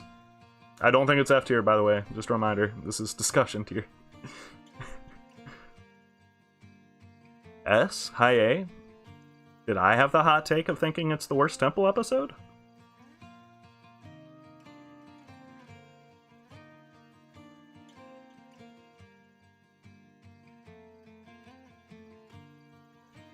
Yeah, it was a different color Dragon Dawdles. I like the red, but I really liked her look in Toadcatcher. The third temple's the worst. Interesting. I think that the second temple... It felt the least like a temple. Which I guess would make sense because it's literally not in a temple. But it just felt, for the most part, really not story important. Even despite having the character from Bizarre Bizarre back. Until the end, when like you're finally getting it charged, it just didn't feel very important. And I get that the point of it is to show that Anne has changed and progressed. Oh boy.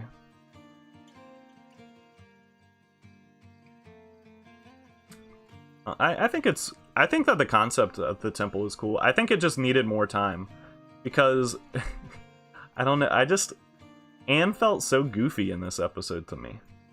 It's like, oh boy, let me go do this good thing. Let me do this good thing. Let me go help those people from the avalanche. And they just... It just didn't have enough time. If it had like a little more time, it would have felt less forced to me. I do think that Marcy almost getting eaten by the bird is one of my favorite moments in the whole show. I do like the planted seed of the uncharged gem. Also, I do have so many questions about how she knows everything about Anne. I mean, we've got to get answers on that eventually, right? No way we don't. I'd imagine there's no way we don't. She's just saying hello. I love that. That honestly, that scene alone might elevate it from C to B.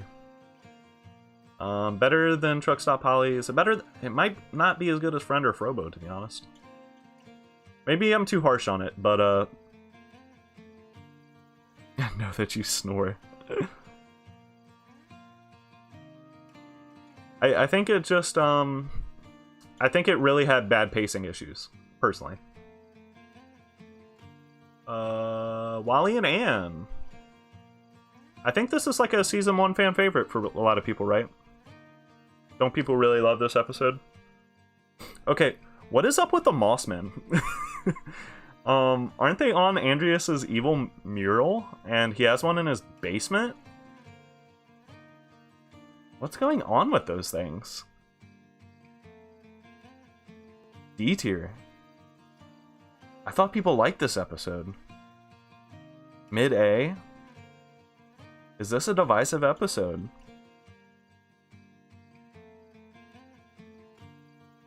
I don't know how I feel about this one. I think it's mid. I think it's C tier. I'll say that. I think it's kind of weak, to be honest. Your favorite townie episode, Wally's fun. The Moss Man brings a fun mystery. I don't know. It just, I like the overall moral, but I don't know. Wally and Anne's chemistry just felt off to me in this episode. It didn't feel like great chemistry. I don't know. I don't really have much of a reason to say it. It just didn't vibe with me. I don't know. There's nothing on paper that I can think of that was like particularly bad with it.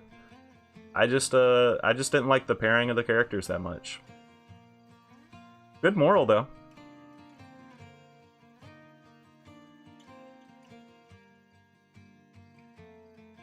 Forbidden Moss lore. What does that mean? Forbidden Moss lore. I want to know it too.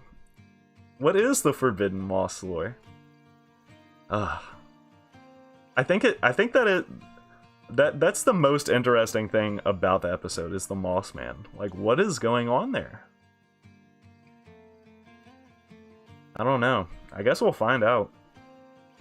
Blue and red, be well fed. Green and red, instantly dead. Was that in this episode? Yeah, that was the beginning of the episode. That was a fun bit. Alright, next one. That's not an episode. Here we are. Dating season. Oh. Whoops. Dating season. How do we feel about dating season? Do we like dating season? I think I like dating season. I think this is the first episode of Amphibia that got me content ID'd. That was annoying.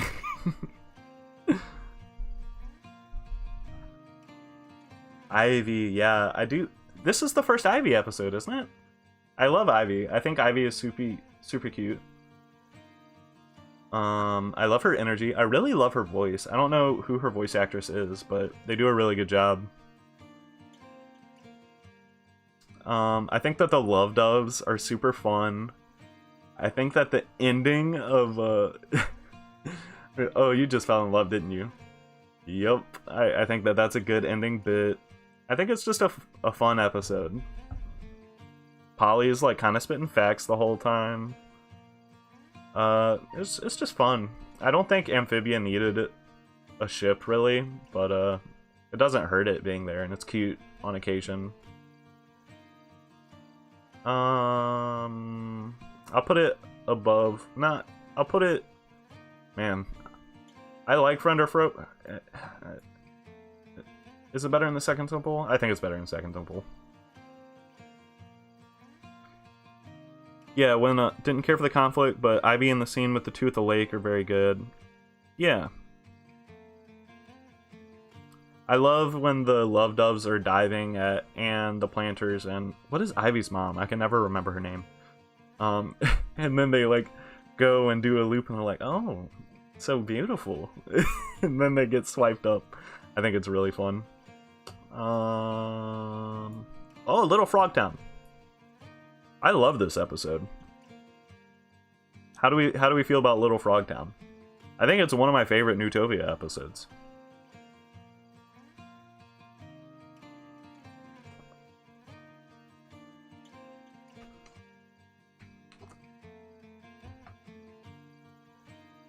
Yeah, Red Wings. It's never the focused. Yeah, it might be the funniest this might be the funniest episode in the show to me, Little Frog Town. It's definitely up there. It might be S tier, to be honest. I think it is S tier. And that's just because I'm Hop Pop Mark. I don't love... Hop Pop... For a long time, Hop Pop was my favorite character. I don't remember if he still was at this point. Anne is my favorite character now, for sure. But for a long time... Man, Hop Pop just gave me life. Hop Pop did... I need to rewatch this episode. It was a joy to watch. I love the noir detective format. It's always so fun. It's so cheesy. So many good jokes. Oh yeah, it is paired up with Hopping Mall. That's true. I think that this might be the... Is this the most underrated episode? No one ever talks about this episode. I think it is because it's paired up with Hopping Mall Dragon Dawdles. I think you're right. Man. I love Anne going off on the kids. Didn't they tase her? What the hell?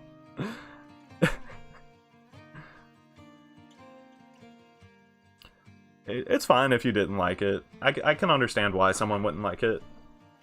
Especially if you're not a big Hop Pop fan. Yeah, the arcade, it was a fun B-plot at the arcade. If any of you are younger viewers or have younger siblings that watch the show, how do you feel about Hop Pop? Because I feel like older viewers of the show like Hop Pop a lot more than younger people from what I see on Twitter and stuff. Yeah, Dragon Dawdles, it's awesome. I feel like older viewers give Hop Pop a lot more love than the younger viewers, but that's based off of Twitter.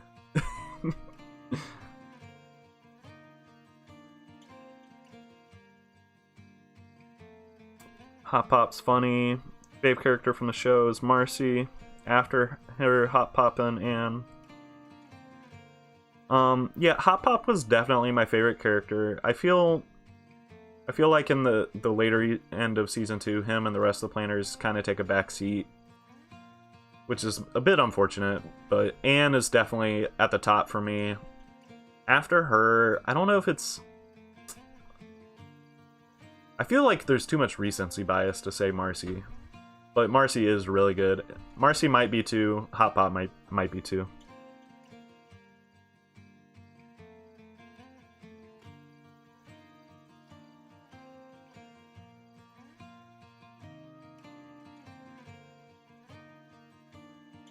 Okay, let's get into the next one. Toad Tax. Oh, that's a good one. That's a really good one. Toad Tax has got to be... Toad Tax is S tier, right? Hop Pop does... I think Hop Pop has the best lines in the show, for sure. Yeah, Toad Tax is easy. Dude, there's going to be... S tier is going to be the most full tier, I think. Yeah, Toad Tax slaps. This is like one of the most important episode 10 with Toe Tax and Prison Break has got to be like one of the most important episodes in the show for sure, because I mean, it's like the first time you get that big story stuff going, right? Actually no. I think Toe Tax is high A.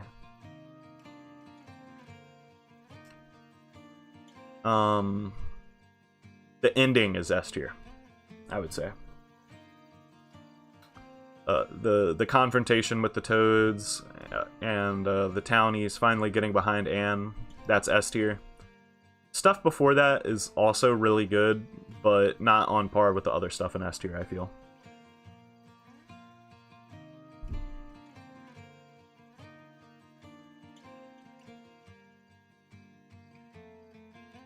Yeah, I think Sprig's parents are definitely alive.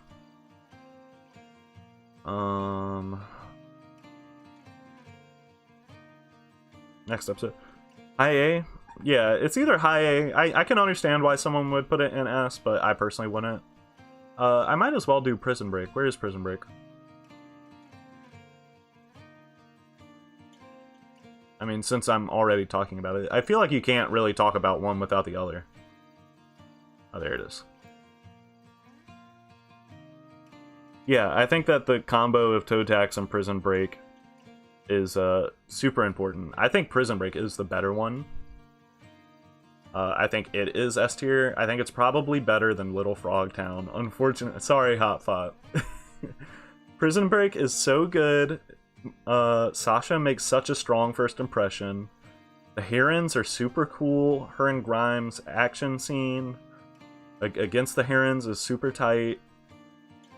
It really just sucks you in and gets you so invested. It's fantastic. Easy S. Another S tier. Prison Break high S.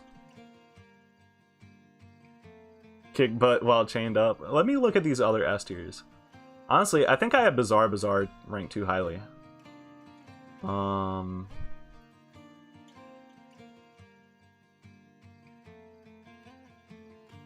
Yeah, that's a little more accurate, I think. Okay, yeah, it's just great. We all know it's great.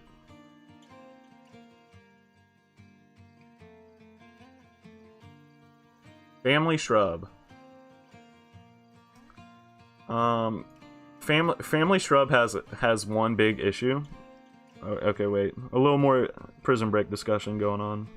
First time getting to see Sash, great action scene, sets up Sasha's character. Yeah, I think it's a perfect character introduction.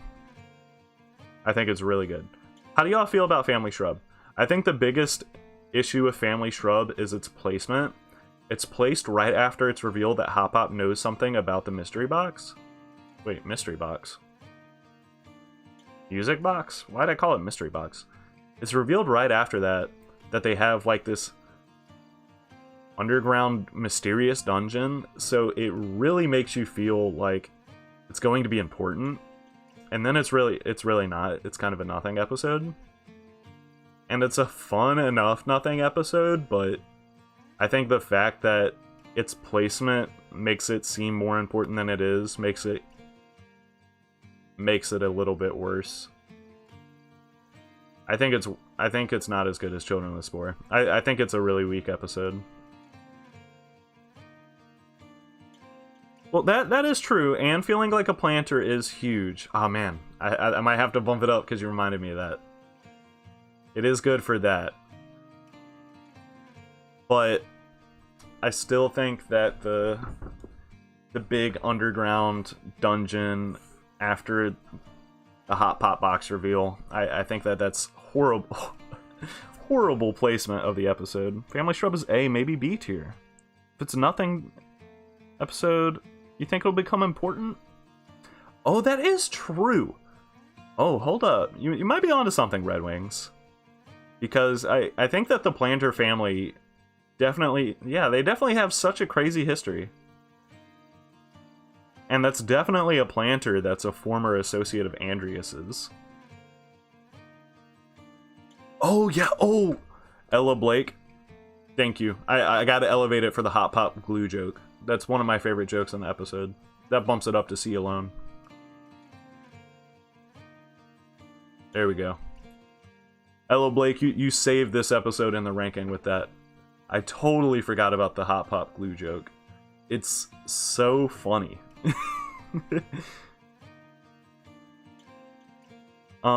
And yeah, Red Wings, that is a good point. This episode might be important later, but I don't know. I guess we'll just have to see.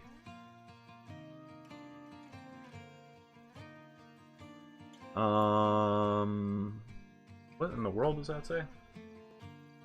Planter's Last Stand.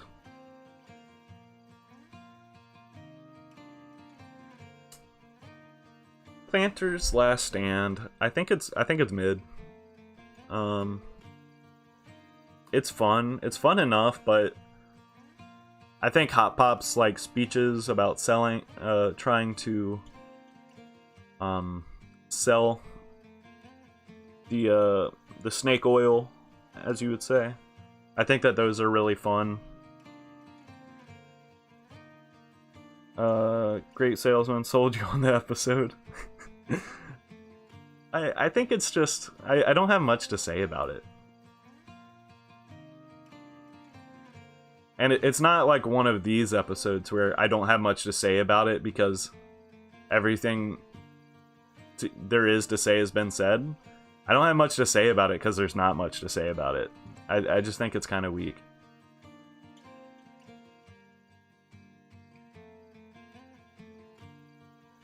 I'm trying to think.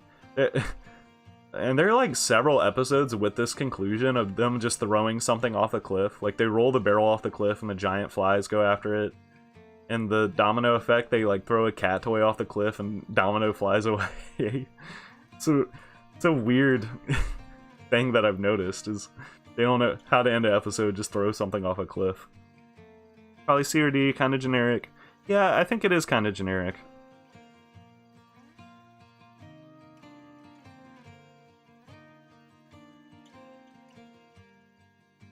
Usually one you skip.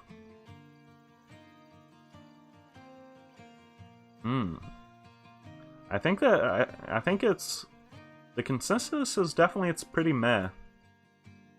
So I don't feel bad about putting it down here.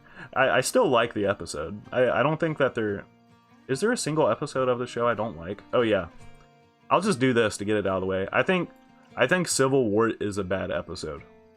I think it's the only episode that I would say is bad. I don't like this episode at all. In fact, I think Sprig Gets Schooled gets bumped up to bottom of D because I think Civil War will be the only episode in F tier. How do you guys feel about Civil War? I don't have much of a desire to ever watch Civil War again. Yeah, Dragon Dawdles, you agree? It's Twilight, and like, when did this episode come out? 2019? It's just a dated thing. I don't know. The conflict, I didn't find it particularly funny.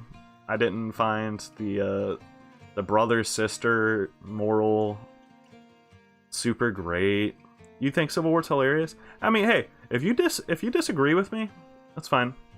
It's totally fine. But personally, it didn't do it for me. It is a commentary on fandoms. Sure. And shipping wars. Yeah. I don't know. It just didn't do it for me. Yeah. I think it's just, it comes down to if you find the episode funny or not. I enjoyed, like, the scenes from the movie, but that's about it. The humor just did not land for me. Fiddle Me This. How do we feel about Fiddle Me This? Vaguing Twilight in 2019 is an odd move. For sure. Which, like, I don't know if you guys have seen Little Witch Academia, an anime, but they also do a Twilight episode, and it was in, like, 2018, and it was outdated then. Just a very weird choice.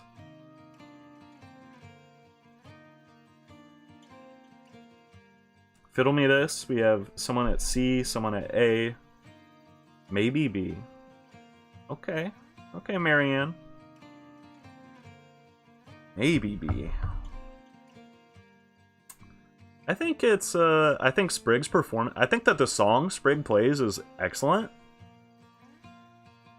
I think that the latter half of the episode, once, like, Sprig starts his performing, isn't this the first episode we get Newtopia name dropped, by the way? I think Hop Pop's, like, illusions of grandeur are really fun, but I really don't like the overbearing coach Hop Pop. It's kind of a tired trope, and it wasn't super engaging, but the stuff before and after overbearing coach Hop Pop I liked a lot. Singing Polly, Sprig's song, which, like, it's like a fantastic song. maybe one of my favorite pieces. Excuse me. Maybe one of my favorite pieces of music in the show. And the bat snatching him is so unexpected. It's a good bit.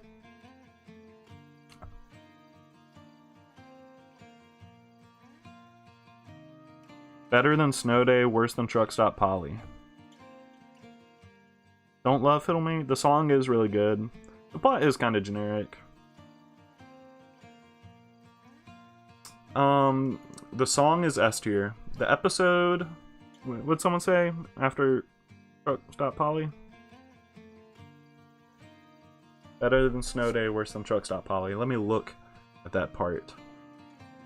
I don't... Do I agree? I think I agree. But I'll put it at bottom of B instead of top of C.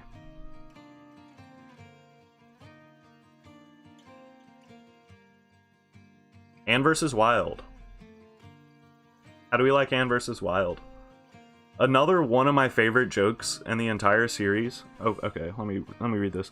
He likes Brick Song and the bat eating him out of nowhere and Hop Hop. Oh yeah, the Hop Hop ascot was really good. I don't remember the parking lot bit. Maybe I need to rewatch this episode.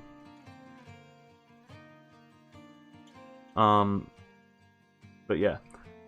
Anne vs. Wild, I think that the joke of Soggy Joe like getting up off the ground and then them like very dryly explaining to him what had happened.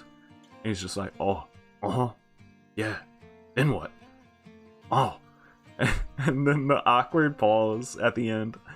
I think it's one of the funnier jokes on the show. I think it just really hit for me the first time I was watching it. It goes on the perfect amount of time. Oh, and then Anne opens up to the planters about the box at the end. So it's important in that regard too. I think it's just really good. I think it's top of B for right now. One of your faves from season 1. Yeah, the ending bit is so good. Who plays their character the best? Mr. Meme asks. Oh, Dragon Dawdles. It's the one where they go camping. And at the end of it, Anne shows the planters the music box. She has a bath bomb. The bath bomb episode.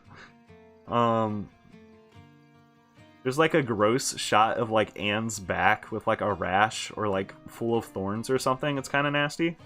The King is the best casting in the show, you say? Maybe. I don't know. He's not around enough for me to say that. I think all the voice cast is really good. I can't think of any bad. I think Marcy sounds really goofy when she says eating flies in a Battle of the Bands and No Big Deal. She's like, eating flies! But goofy in a cute way, it's funny.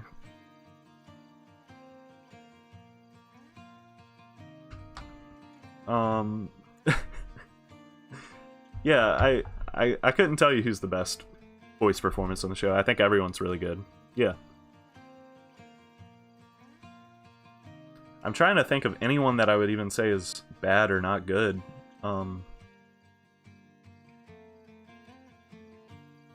I like Polly's voice actor, but I could see why some people would maybe find her voice annoying. But I like it. Yeah, Troy Baker is Grime. It's crazy. It's a good cast. Dragon Dawdles, Marcy, her voice is... It's so cute. It's a really good voice. Mayor Toadstool is good, and Hop Hop is also really good.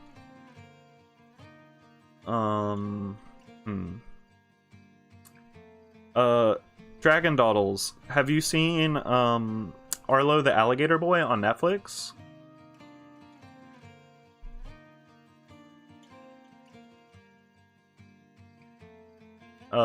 Haley Ju is in that as a cute little cat girl in a hoodie. I think that the movie is not that great, but there are really good visuals in it, and Haley Ju being in it really surprised me.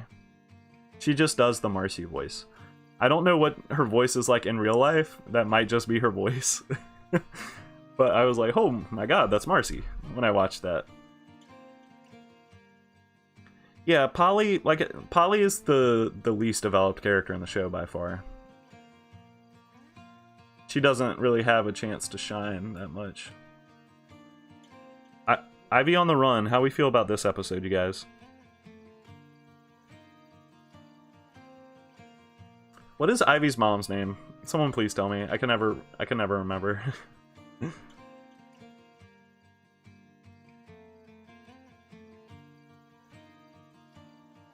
Yeah, Bill Farmer's legendary, for sure.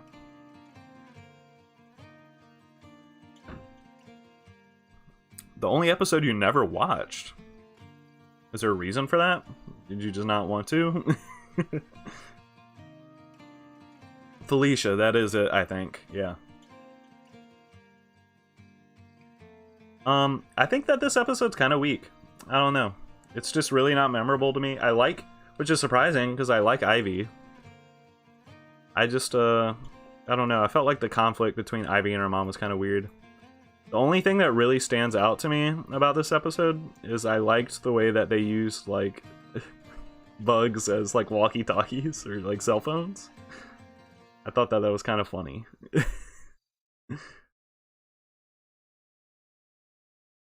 Music? Oh. The music had stopped. That was weird. D? D? Yeah, people don't like this episode. I didn't like the resolution that much either. Glad to see it's not only me. I think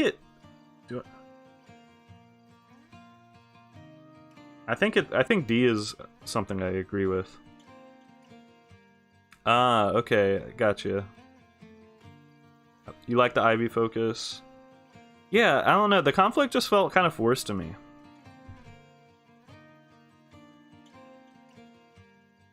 Oh yeah, Muay Thai Ann was really good. I'd forgotten about that. Yeah, it's just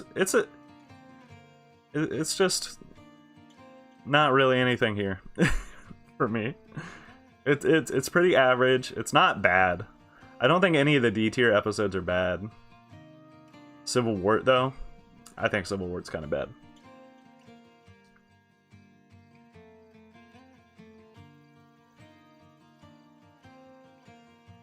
Night Drivers. I really like Night Drivers. I think it's a perfect opening to Season 2B.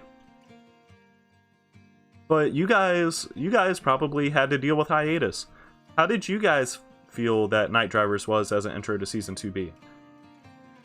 Because for me, I watched The Shut-In for my channel, and then a few days later, Night Drivers came out. I caught up right as the show returned, so I didn't have to deal with hiatus. How do you guys feel this was as a season return? Unmemorable. Really? Or are you talking about Ivy on the Run? Maybe, the Ghost is Nightmare Fuel S tier. Yeah, I think it's a perfect return to the show. You know, you get, I don't know, why is it a perfect return to the show? I don't know why I feel that way, I just do. Anne and Hop Pop's dreams are short but fun. I think that the shenanigans of Sprig and Polly... we don't really see that pairing that much, do we? Just Sprig and Polly on their own? Like, outside of, whatever that episode is, where they're in the canyon. I don't remember that pairing happening that often.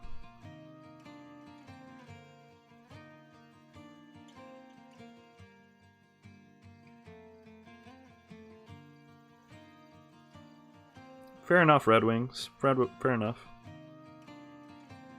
Wow, it seems a lot of people find it kind of unmemorable.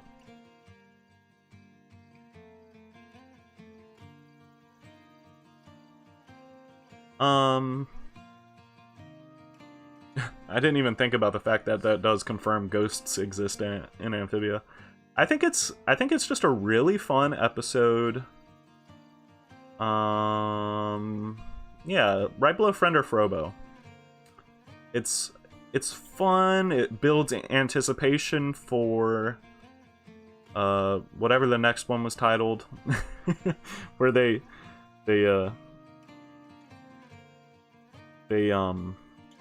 get back to the town. All right. Whoop. What is this one? Oh, the pass. Spoilers pass. Ooh, need to stretch. I'll be real, Sprig and Polly annoyed me in this episode. I found them really annoying. The bickering.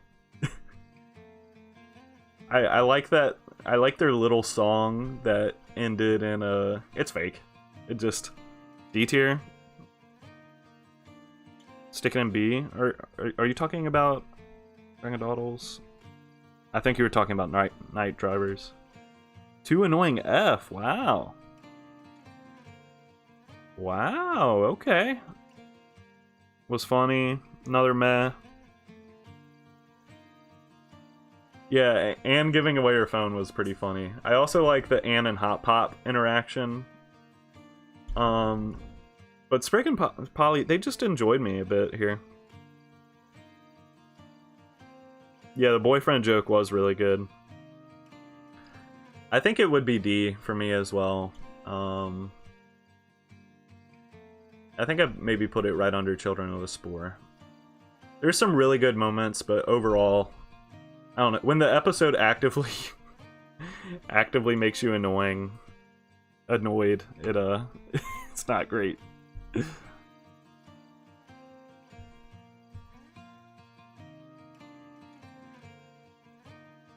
Yeah, and the voice actor swap gag was really good. What is this? Toad to Redemption. I think people don't like this one. People in the comments weren't very high on this. Yeah, Night Drivers is the good version of Quarreller's Pass. That's a good way of putting it. How do we like Toad to Redemption? I thought Toad to Redemption was pretty good. I don't remember what episode it was paired with, but whatever episode it was paired with, people liked way more. Was it Maddie and Marcy? I think maybe. See It Best. A tier. I liked it. Well, outside of the episode itself, I like that they built up to it. There were like 2 or 3 instances of Toadstool not being horrible before it, so that it didn't feel forced when he was nice, you know?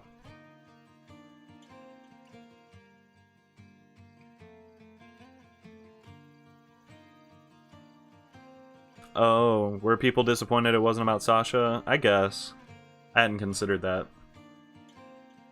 I can see why maybe people would have thought that. I was thinking it might have been about Grime too, to be fair.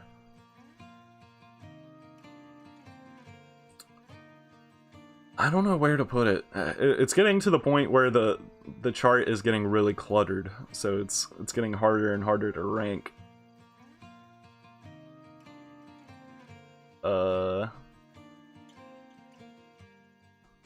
Is it A? I don't think so. I think that's pretty good. Upper mid B. About as good as a Mirror Toad episode could be. That's fair. That's fair.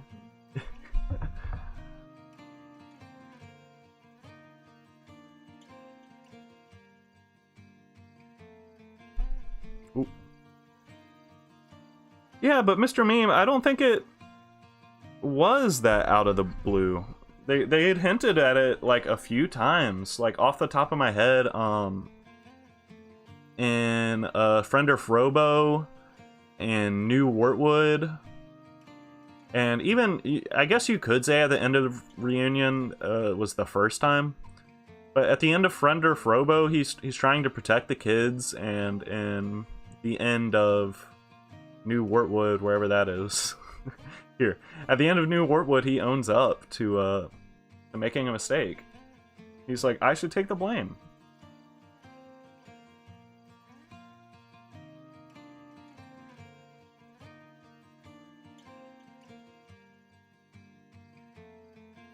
Yeah, I think I agree, Dragon Dawdles. I think that I think it was definitely way better than Maddie and Marcy, which I was not expecting. I mean, I think the Marcy moments in Maddie and the Maddie and Marcy moments in Maddie and Marcy are better, but I mean, we already talked about that episode. I thought that the conflict just wasn't that great.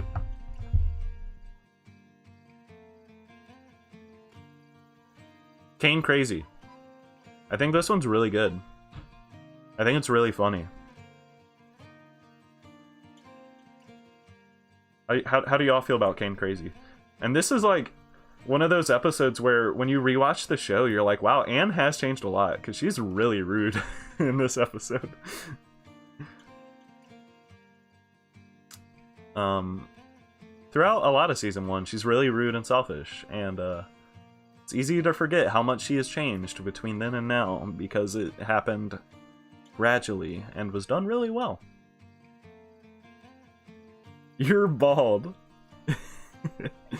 I love Loggle showing his neck entry. I love Loggle. I think Loggle's usually really funny. Like, pretty consistently. I think Kane Crazy is definitely one of the better early episodes. I think it's full of really good jokes. It's just fun. It's just so fun. A perfect early episode.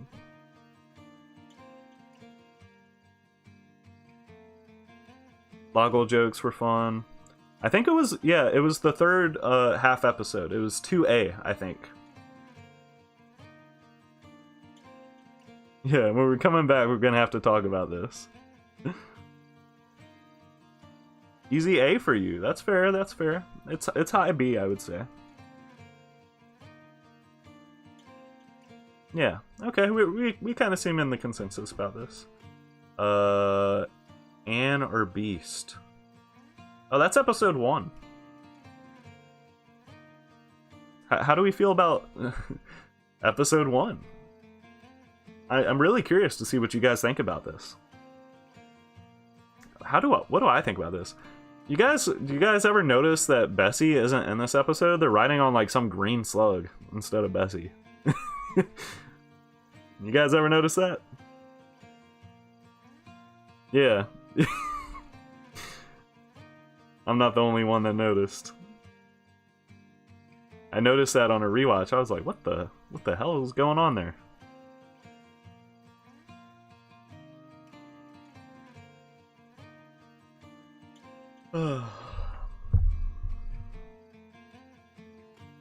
You like episode 1. It was generic in some ways, but a nice intro to all the characters. Yeah, I think it's just like... I think it's fine. That is nice, Velociraptor. I like that it starts from the townspeople's perspective. Yeah, I think Polly definitely comes on a little too strong in this first episode. Honestly, in the first few episodes. I didn't really like Polly very much until Girl Time, personally.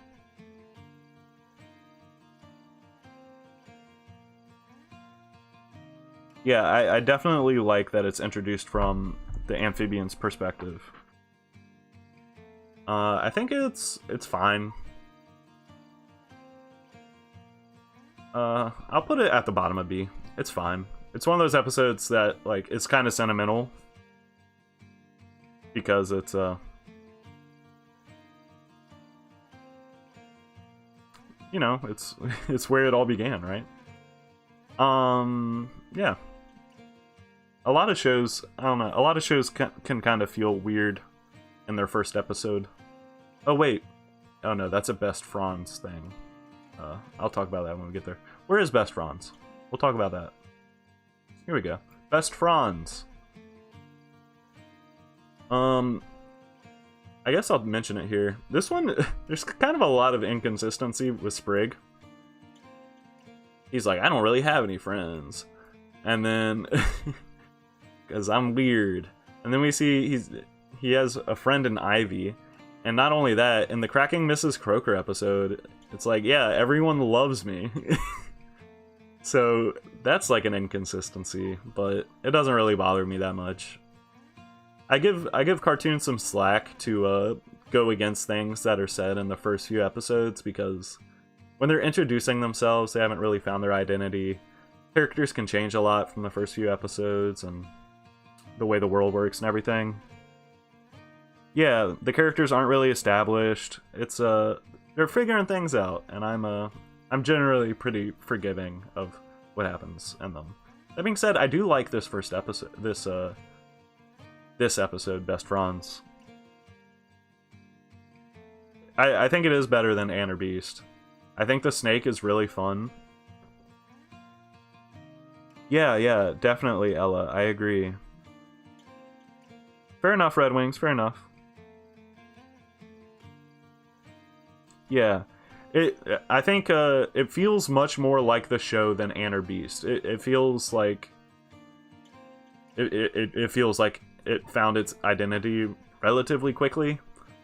The snake is fun. I think I already said that. My nephew...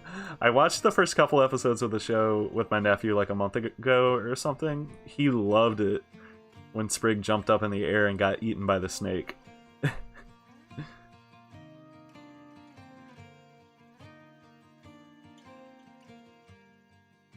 The Sasha teaser is nice as well. You like Anne or Beast more? That's fair. I mean, hey. If Civil War is your favorite episode, that's totally fine, you know? Everyone has their different preferences. I'll think your preference is kind of whack, but I'll respect it. And I don't think Anne or Beast is bad. And I think the difference isn't that drastic. I don't think Anne or Beast is super bad. Best Franz.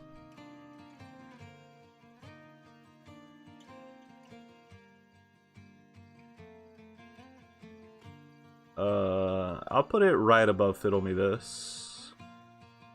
Yeah.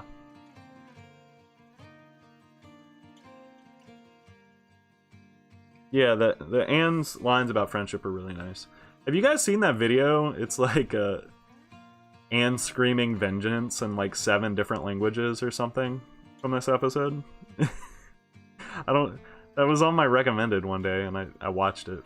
I don't know why.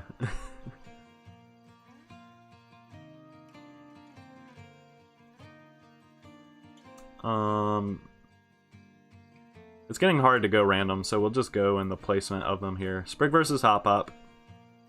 How do you guys feel about it? I think it's kind of weak. I think the comedy is good, but I don't know, the story of the episode didn't really do much for me. I like Sprig getting drunk with power relatively quickly. I love every time Hop Pop gets just like becomes totally accepting of misery or death or whatever. It's funny every time to me. You hate Sprig versus Hop Pop? What?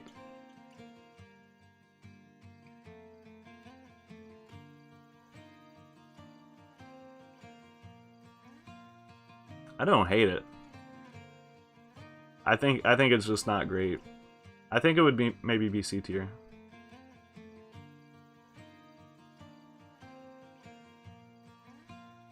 I think it's bottom C tier.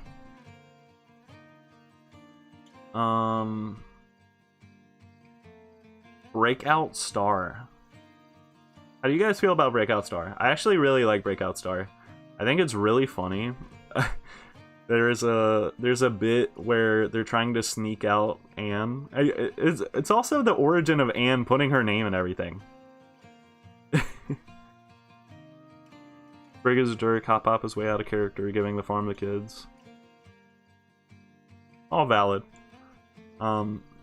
This is the origin of Anne putting her name in front of things, which has become a joke that there was a comic I saw on Twitter. It was like Anne likes to make puns when she's dealing with trauma. And she just keeps like adding Anne into everything. And then she was like, Lord have Marcy. Oh, well, I guess he does. And she's just, her eyes are dead. I also really love when they're trying to sneak Anne out, and Hot Pop's like, plague towels, got a big old wheelbarrow full of plague towels here. I think that's really funny. But as far as the actual story, it's kind of generic. Season 1 has some generic plot lines sometimes. But the humor is really good. I think it's C, probably. It's probably high C. I'll put it there.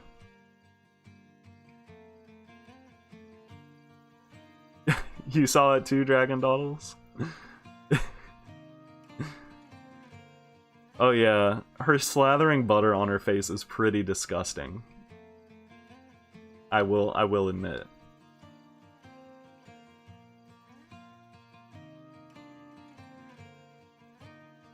Oh man. Girl time. I like girl time. She feels like London Tipton in that episode. Ballad. How do y'all feel about girl time? I love the message of it. It's like one of my favorite messages. And there's some solid jokes as well. I really love the the ranger guy that is after them in this episode. I like his design a lot. I don't think we ever see him again. Yeah, Hot Fox IOUs. I love how the fandom went from, oh my god, Marcy, no, to immediately memeing the hell out of it. So funny. I would definitely... Girl Time is definitely B. Now, the question is where in B?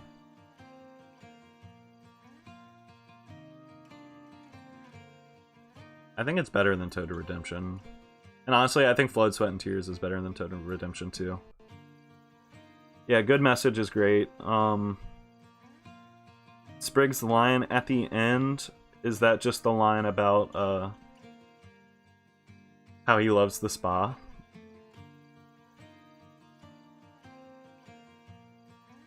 Ugh. I'm sitting like far back from my computer because I need my mic in front of me, so like stretching my arms super far out to get to my mouse.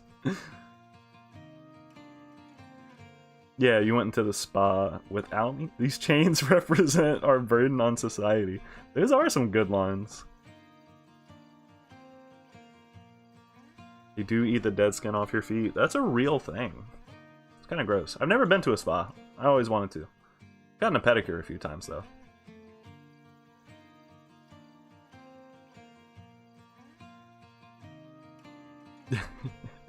Yeah. I wonder how Matt Brawley feels about the the Marcy jokes. I think they're hilarious, personally. How do we feel about Contagion? How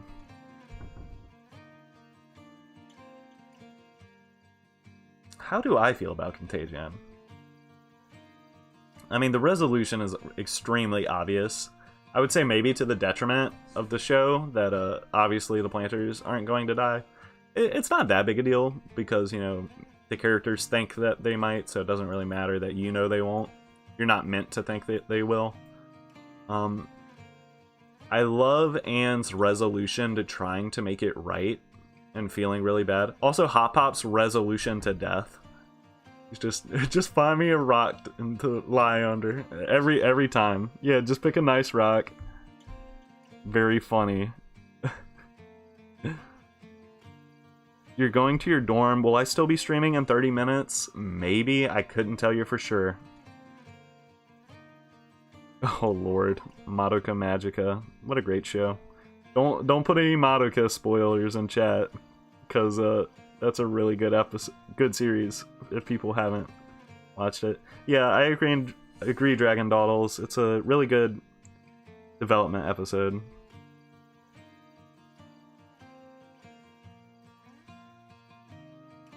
Yeah, honestly, I came into it wanting to rate it kind of poorly, but after talking about it with you guys, I kind of like it a lot.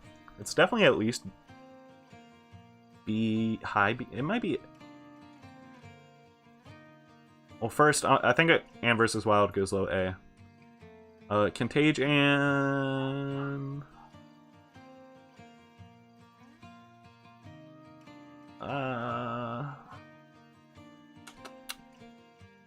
There. Yeah. I think that's good. Lily Pad Thai! Do we put it in S tier because of Anne's fit?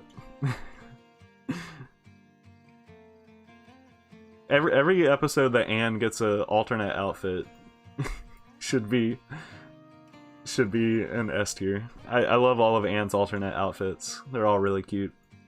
But no, serious discussion. I really liked Lily Pad Thai. John DiMaggio, Stumpy is funny. He's fun.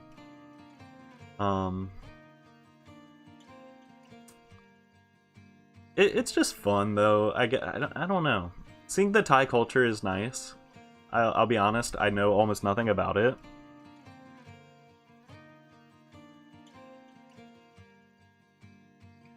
Yeah, and seeing her talk about home and stuff is really nice. As far as the food critic plotline, I'm kind of indifferent to it, but I just really liked Anne in this episode, and I think that her and Stumpy, their character interactions were pretty fun, to be honest.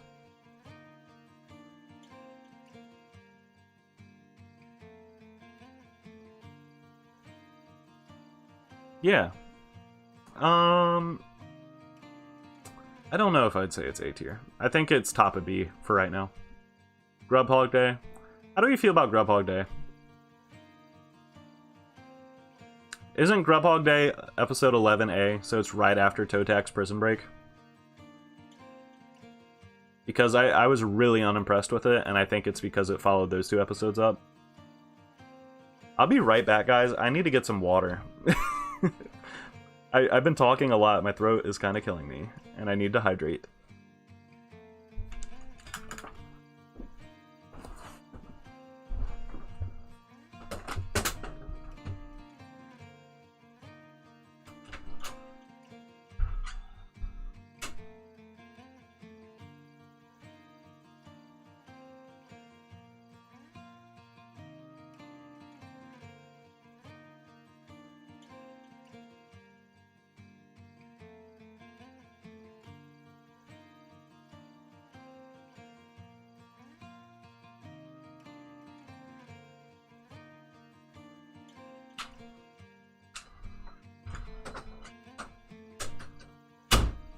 Chair stream, chair stream. Ugh.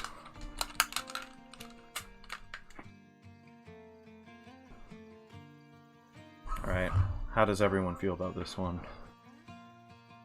Ending gag to Grub Hog Day was pretty funny. Yeah, I don't know how I feel about Grub Hog Day. I feel like a lot of my negative emotions revolving around it are probably because of the placement of the episode. Yeah, also the name. I was kind of expecting like a Bill Murray Groundhog Day, and I was a little disappointed that it wasn't. I won't lie.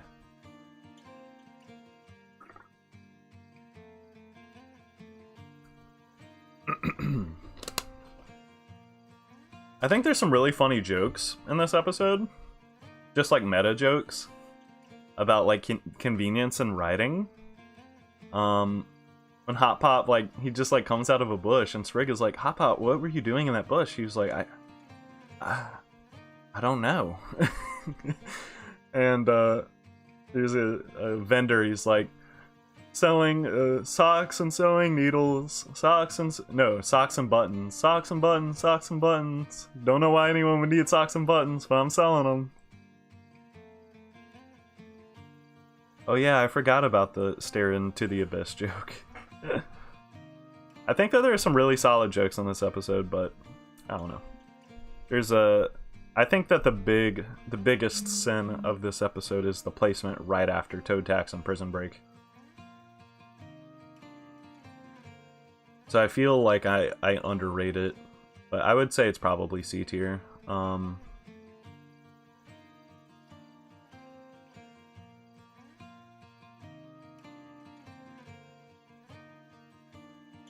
I feel like that's fair.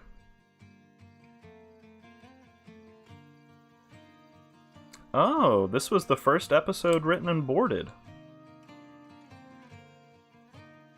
Let me think if anything about it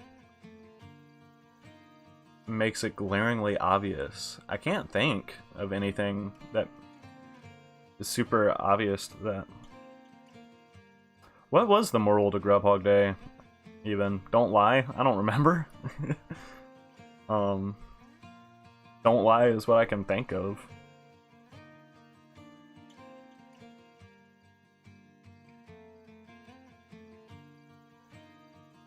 Whoa. I need to go through the Amphibia wiki now that I'm all caught up and oh my god, Hop Poppin' Lock is S tier, dude. I love this episode. How do you guys feel about Hop Poppin' Lock?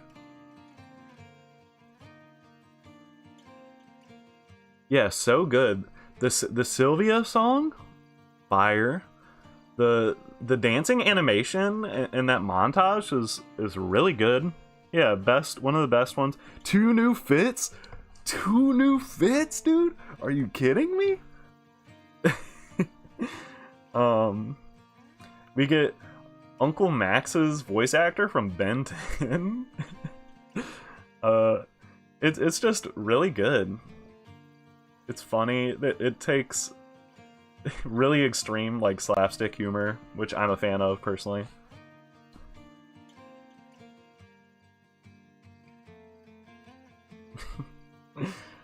It's just fun. It's just one of the funnest episodes, I would say. Wait. Didn't I move Bizarre Bazaar out of S tier? I thought I did. I think Hop Poppin' Lock is better than Bizarre Bazaar. Yeah, Hop Poppin' Lock is just such a fun time. I think that might be my most watched. Well, it was my most watched episode before True Colors came out, I think. If I'm ever bored for just a few minutes, have some time to kill, I toss Hop Poppin' Lock on.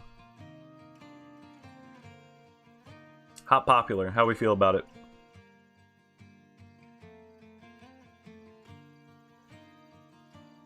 Ooh.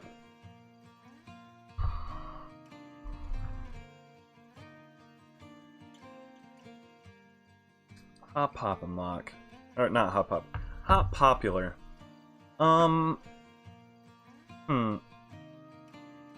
I like what the episode was going for. I like Hop Pop trying to find motivation and stuff, but the actual mayoral race I didn't find particularly interesting. I did enjoy their final fight, and there were some good jokes in there.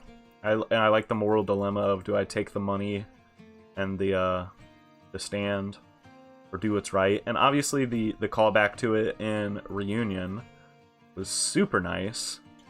Love to see that.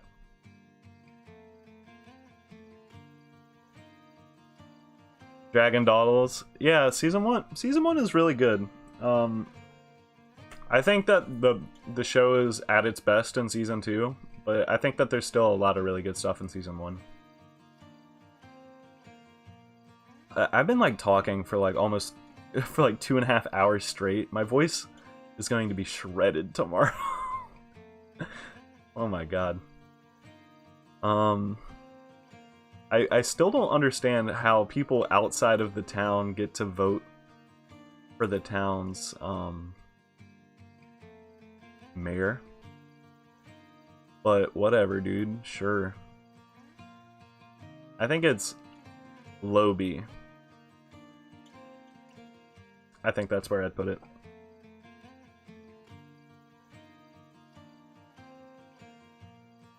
Oh yeah, Hop Pop punching Toadstool was great.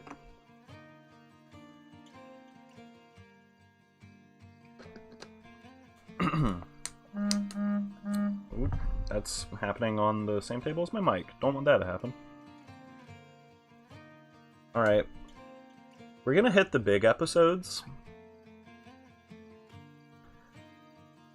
You understand the voting thing to have been... Sure, that's valid. That's valid, Ella Blake.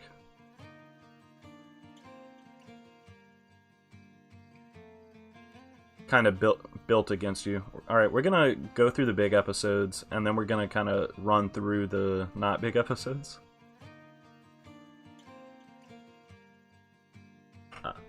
Reunion. How do we feel about Reunion? Easy, honestly. 2 in however many S's that is, and I think Reunion belongs there. Yeah. I don't think that's a hot take. Everyone loves Reunion, don't they? Easy, yeah.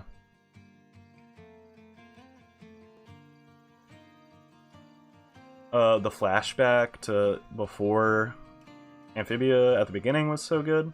Yeah, I cannot... The season... Dude, I hope that the season 3 finale is like a double-length episode, like 40 minutes.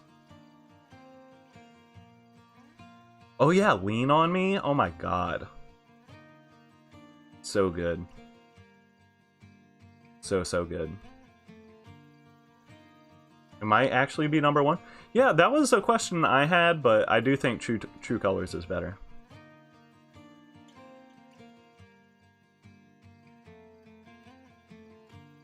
Reunion is fantastic. Both show. Let me see. Can I think of anything bad about it?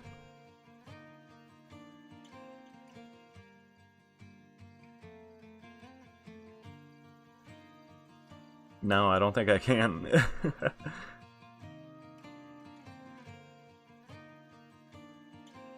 I think I have more complaints about True Colors, but I also think the True Colors highs are higher than Reunion.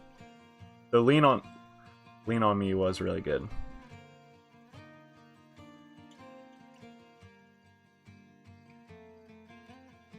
You don't like the background face? What do you mean? Of that? Of what? What do you mean the background faces? Are there like not great drawn background faces in that episode? Oh yeah, and breaking down. I love the end, very end too, with the "you're hugging a little tight there, Anne," and Anne says, "No, I'm not." I was like, oh my god. Did they? I didn't even notice that. If the people of Wartwood looked weird, I'll have to rewatch. Oh yeah, this shot is iconic. Like, probably the most iconic shot in the show, right? Yeah, if you guys want to do your own tier list, there's a pinned link. I maybe should have said that at the beginning. I don't remember if they did. You could have done one along with me. First Temple. How do we feel about the First Temple? I mean, I know how you guys feel about First Temple. You like First Temple. Of course you do. It's the First Temple. Right?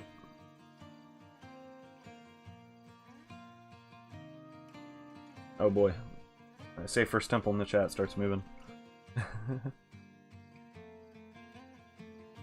Yeah, Dragon Dawdles. Reunion, it might be more consistent, but True Colors is better.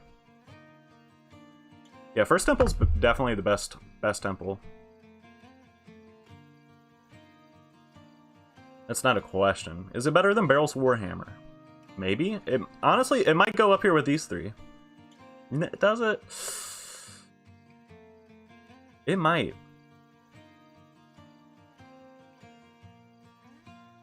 I think it does. Top of A, wow.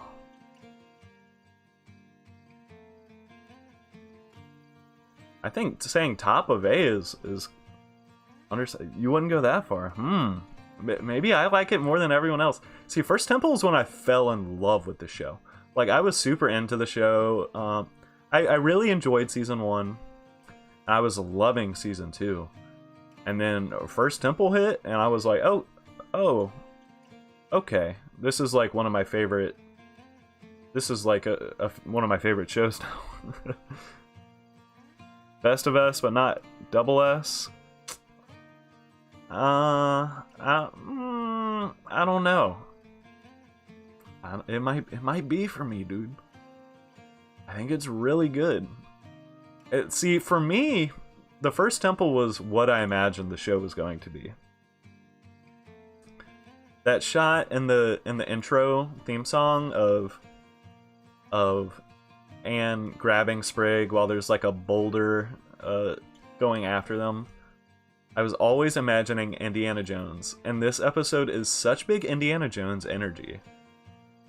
I loved it. I thought it was perfect, almost. Yeah, also, the chess match, oh my god, I love it.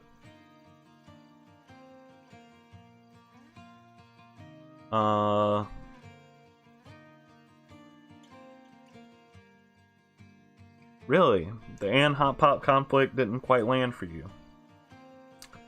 What do you think that they could have done better? I really enjoyed it, personally.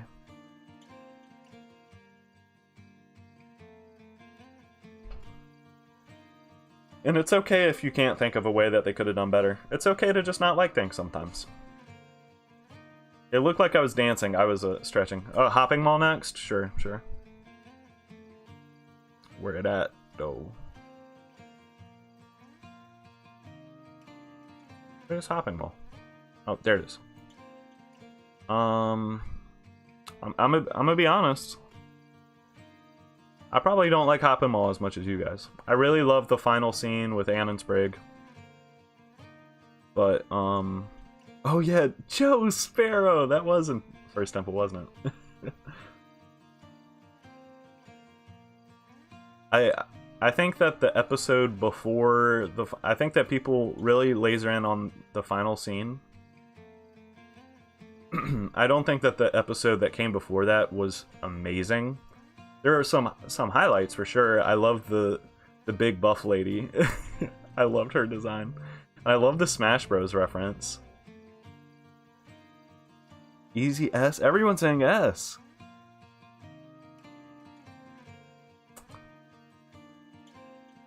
Would I even put it... I'd put it in A. I'd put it... Where do I put it in A? I think it's bottom of A for me. I think it was just solid with a fantastic final scene. Whereas all of these, like, I think are really great. I don't know. Maybe I need to rewatch it. Entirely possible that I just need to give it a rewatch.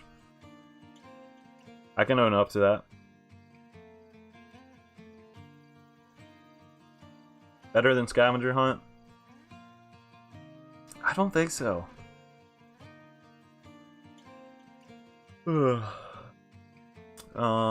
Next big one, Third Temple. Better than the Second Temple. Not as good as First Temple. Well, people are divided on Second and Third Temple. Yeah, the Smash reference in Shopping Mall was really nice. Third Temple easy S, huh? I don't think it's as good as Barrel's Warhammer.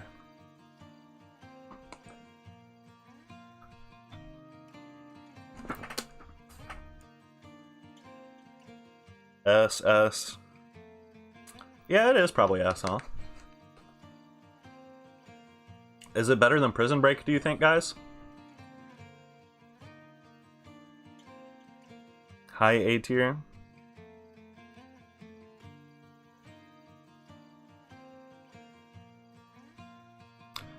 Fair enough, Dragon Dawdles. That's valid.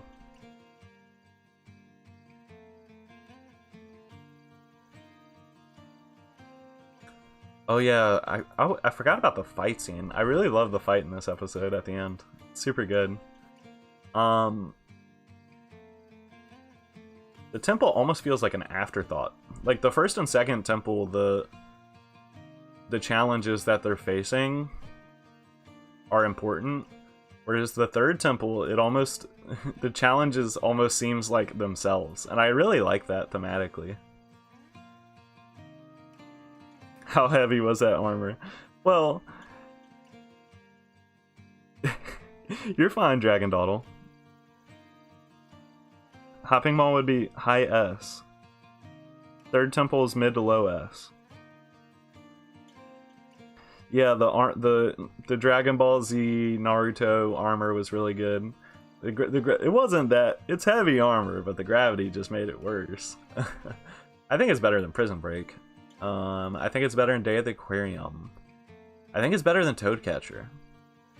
Is it better than Marcy at the Gates? It might be. I don't know, that's a tough one. I think it is. I think it is. It's just really good. Better than Marcy at the Gates? Yeah, seeing all the girls. I love how you build up how the reunion between Anne and Sasha is gonna be. You're like, oh my god, it's gonna be crazy. It's gonna be so dramatic. They're gonna fight. And then Sasha's just like, hey girlfriend! It's like, what? Yeah, a lot of people feel that Third Temple didn't have enough time. I think that's valid. I think that Second Temple suffered more from that issue than the Third Temple, but I think Third Temple could have been a full-length episode for sure. But I don't think it's bad for being a half-length episode. What's another big episode? Sleepover to End All Sleepovers. That's a pretty big episode. I love seeing everyone in their pajamas. It was super cute. So many questions in this episode, and we still really don't have any answers. Oh, by the way, First Temple, we got the big reveal at the end of the monster. That's insane. I totally forgot about that. So many questions in the Sleepover to End All Sleepovers. Still never any answers.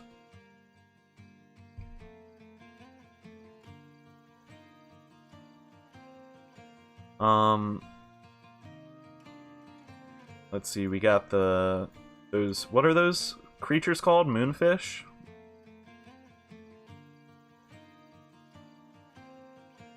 Right? Moonfish, I think? We got the Moss Men in the basement, some coffins, torn up painting, just so much. Lady Olivia is funny in this episode. That's her name, right? She's funny in this episode.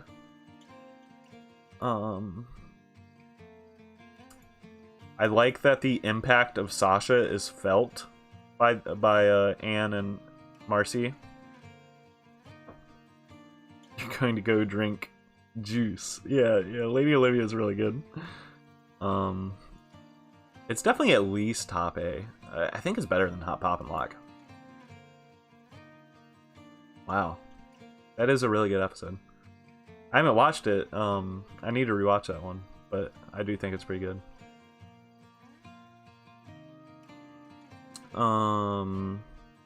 Yeah, so such a tease of an episode. It's pretty fantastic. Anne of the Year, I think, is also really good. How do you guys like Anne of the Year? I loved it personally. I really liked Anne's look. Every episode Anne has a new outfit. I think it's the first thing I address in my ranking. But it's super cool looking. I love the whole party. I love that it's just Anne appreciation. You get to see like everyone in the town doing something, and then that finale with Sasha coming back then at the end. I just think it's really great.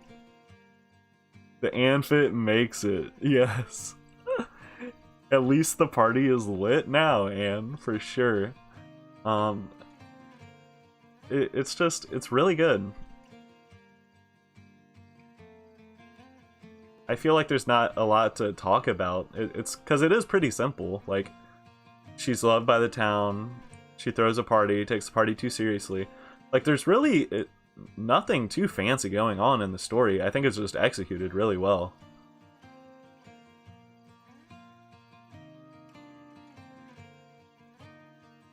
Yeah, Anne is... But I think she's supposed to be annoying in that episode, because she's trying to make it perfect.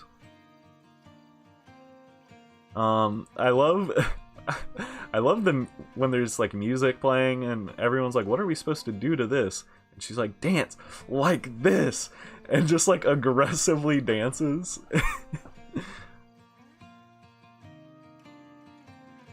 Yeah, isn't Wartwood... Or, not Wartwood, Toadstool, like, I guess I'll admit, I do like Yan, or whatever in that one.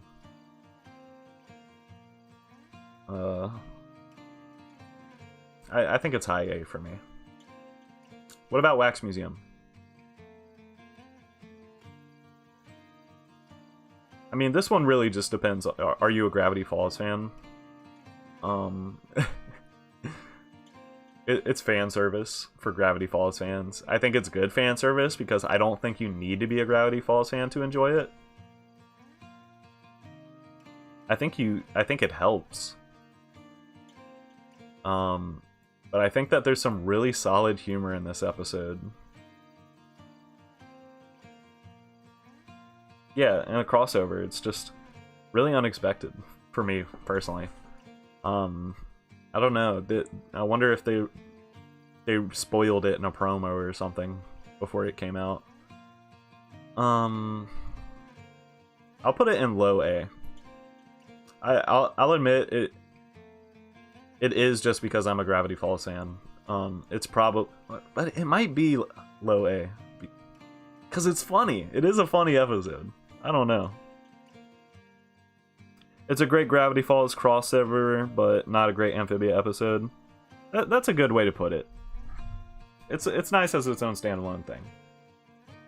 Also, oh, you guys, what was up with the Skip Man in the museum before Marcy at the gates? It wasn't Marcy's. So that's an acknowledgement that someone in like the past 30 years has come to Amphibia from Earth, or has gone to Earth and then returned to Amphibia, right? The show didn't forget about that, did it? Right? No way the show forgot about that?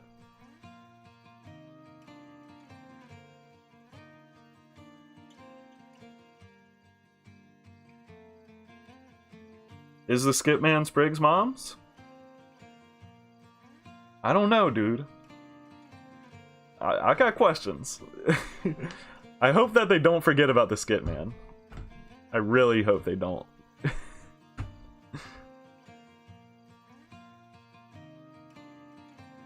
But there hasn't been much acknowledgement of it.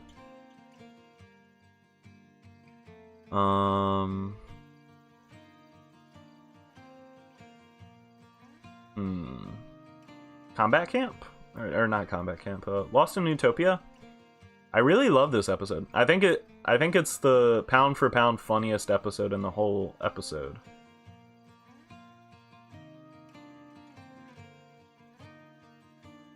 Do you agree? Lost in Utopia. Is it S tier though?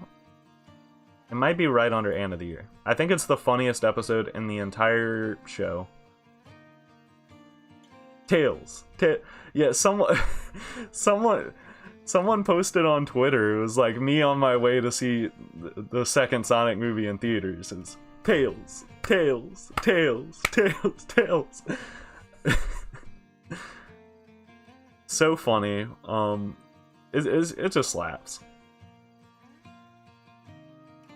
I hope that they didn't forget about the Skip Man. But yeah, I think it's just funny. I could see some people maybe being mad that Anne and Polly are so rude. I don't care though. It was just really funny to me.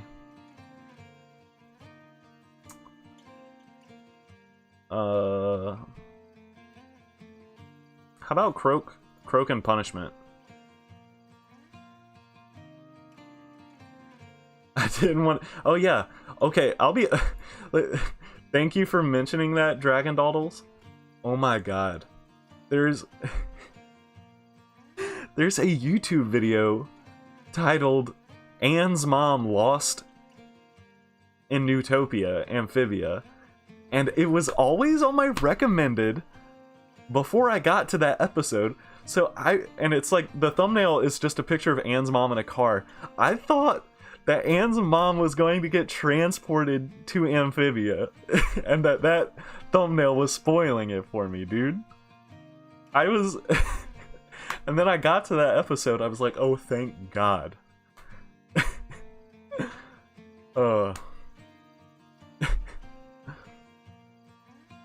Croak and Punishment. I really like their cop looks, but I don't know. There's some funny moments with like the Hulk frog, but overall I think it's just like it's kind of forgettable.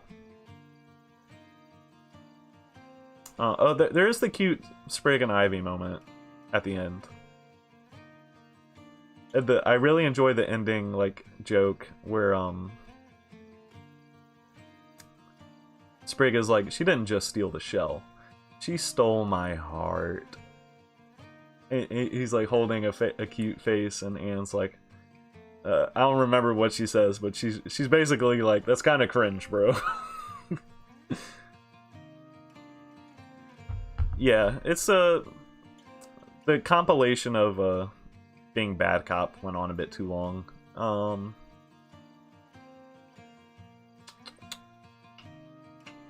I think it's better than Sprig versus Hop Bop.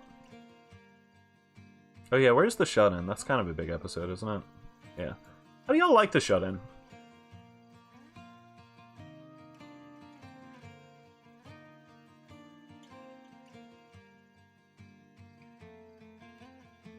Too high? The low C, too high? I think the shut-in is fun.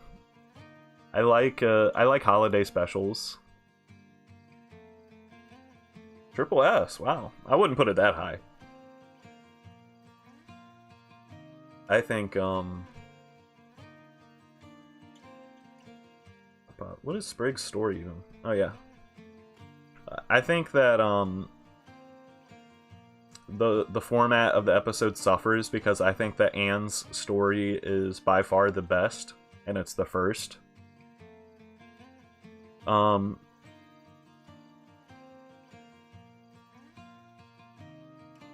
Oh yeah, so when did the shut-in come out? Was it in like the middle of hiatus? Did it come out around Halloween or what? If you guys know. But yeah, I think that having Anne's story be first when it was far and away the best one was I don't know, it kind of killed the pacing of the episode a bit. Not that the other stories were bad. Okay, maybe other people disagree.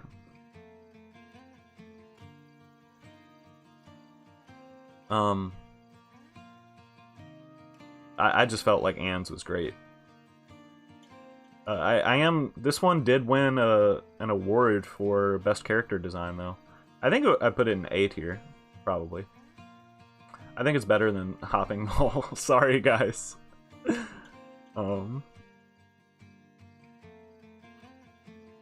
Yeah, the Leatherface frog. Didn't Matt Brawley voice the seamstress? I did love the tease with the seamstress where it's like, oh, it's immoral. It's like, oh, it's like Ivy relating to it because of her hair. By the way, oh, that's where we got Ivy without her hat, a blessed image. Also George Takei, yeah, very true, very true.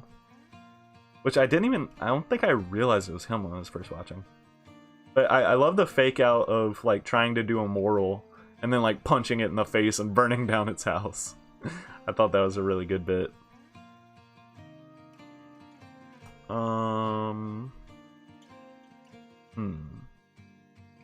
What does this say? What the hell? Trip to the archives. I like it. I like it a lot, actually. I think it's really funny. I watched this episode last night. But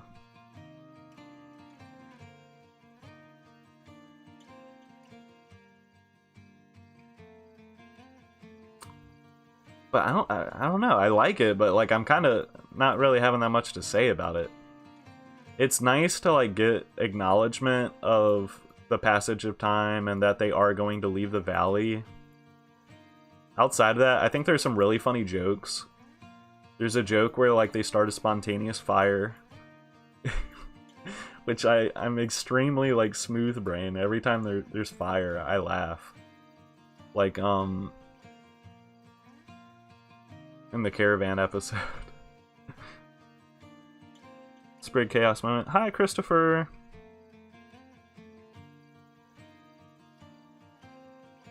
B, C tier. I feel like I've seen a lot of people not like it. I think it's really good. I think I'd put it like kind of high B, to be honest. I really enjoyed that episode. In fact, I think if season 1 had like 1 or 2 more episodes like that, like I don't know, Bizarre, like Anne versus Wild, where, you know, there's a bit of acknowledgement of the story, I think that people would complain about season 1 a lot less than they do. Just 1 or 2 more moments like that, you know. Alright, Cracking Mrs. Croaker. Cartoon lover was very clear that he did not like Cracking Mrs. Croaker. Do I need... Oh wait, yeah, it loops, okay. Cracking Mrs. Croaker, it's funny. I think it's a funny episode.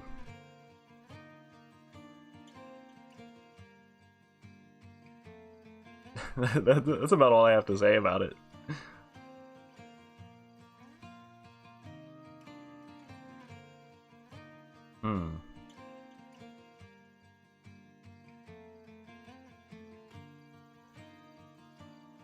Which episode, Christopher? Cracking Mrs. Croaker or a triplet arc? Oh, season 1 in general. Yeah, I agree, Christopher. I really like season 1. But if there were 1 or 2 more episodes like that, I think it would be an improvement. Even if it was just a stinger at the end, like at the end of Best Bronze. Yeah, I love the assassin reveal. It really caught me off guard. And Mrs. Croaker's funny. I love Archie. That's the name of her spider, right? I think he's really cute. I don't have too much to say. I think it's just like high C tier for me. I think Snow Day's better. Oh my god. Pro Millie, was that your first time watching it? Thank you, Cartoon Lover.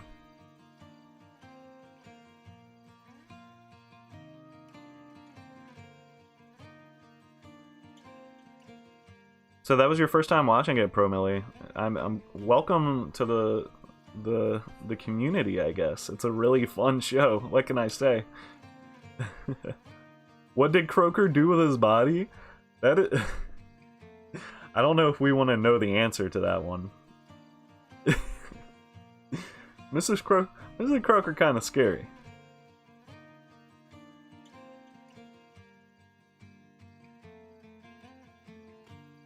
A Night at the Inn. I really like this episode. This is like another one of those poly episodes. The cannibals are fun, and like straight up murders people at the end of it, right? Like, that's the only explanation for it. She blows their house up, and then we never see them again. Right? She killed them. Hey, Pro Millie, better late than never, my man. Or girl, my person, my homie.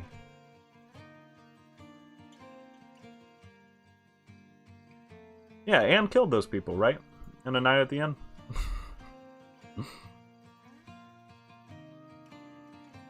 Yeah, highest death count in before True Color. Well, actually, Prison Break. A lot of toads died. There is definitely a death count in A Night at the Inn. IA. And with that kill count higher than Sasha. Yeah, it's just really fun. And it's the episode that made me like Polly.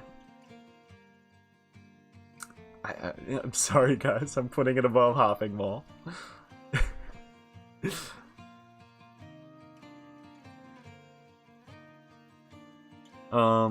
Yeah, I also like the cannibals a lot. I love their voices. And their designs were fun, too. I thought that the ending of them all sleeping in bed together was super cute, too. Oh my god. Cursed? I love Cursed. Cursed is another, like, one of my favorite episodes of season 1. It's up there with, like, Hot Poppin' Lock and what did I say was the funniest episode earlier? I don't remember. Lost in Utopia. It's up there with those two as, like, funniest episodes in the show to me. I love Cursed.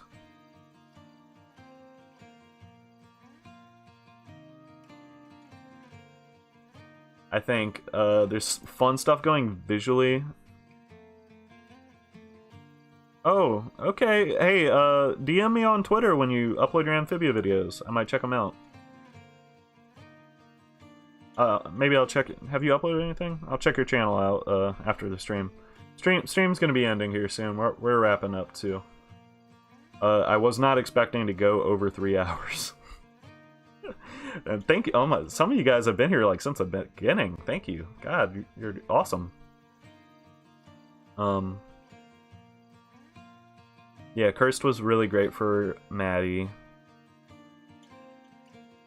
Oh my god. You watched it in that horrible season 1 release schedule. I don't remember. Night at the End is towards the end of season 1, isn't it? Like 6 part of episode 16 or something. But yeah, Cursed, I love Maddie in it. I love the curses on Anne and Sprig. It's especially Anne. Anne is hilarious in that episode as the bird. It's just funny. It's just really, really funny. That's all it is. That's all it needed.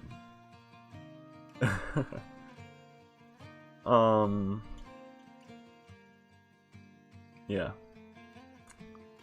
The big bug ball game. Honestly. Oh, okay. And his Big Bird. Curse is a wonderful episode. Ironic because you don't want to be cursed. Part of episode 15. Yeah, I was close enough. The big bug ball game. How do you guys feel about that one?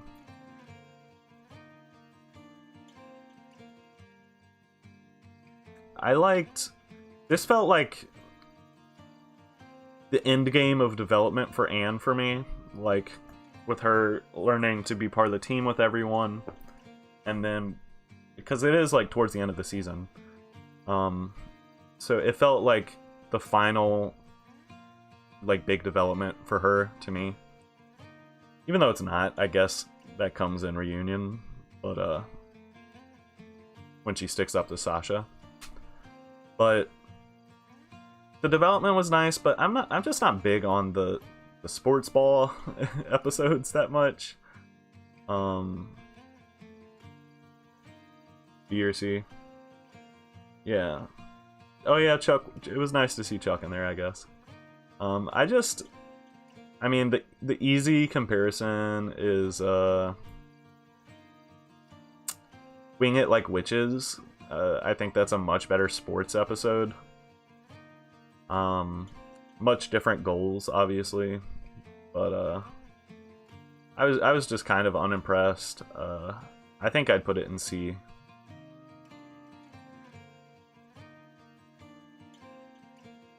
It's one of my least watched episodes of season 1, to be fair.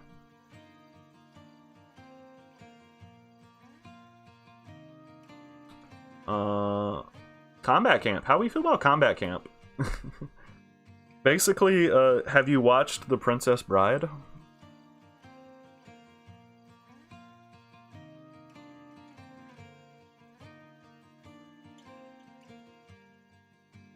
Yeah. Alright. Okay, hold up one sec. Where did I put this? I'm moving it up a little bit. I remembered some of the gags. Like, it's in the thumbnail. I didn't even look at the thumbnail there. But when Anne tried to high tongue, that was fun.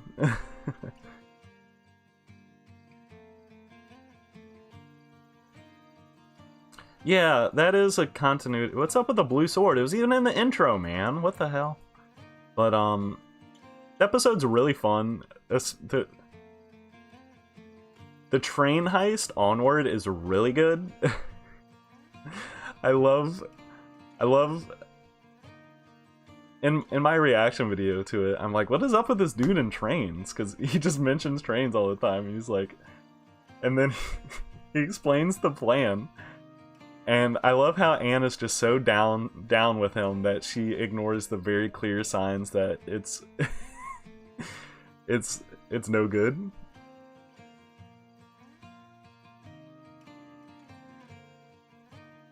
Yeah. It's really funny. Also, I like the meta kind of joke about, oh, we're gonna have 2 wacky adventures. I hope we don't get up to 2 wacky adventures this week or whatever. It's fun. I'd say it's B tier.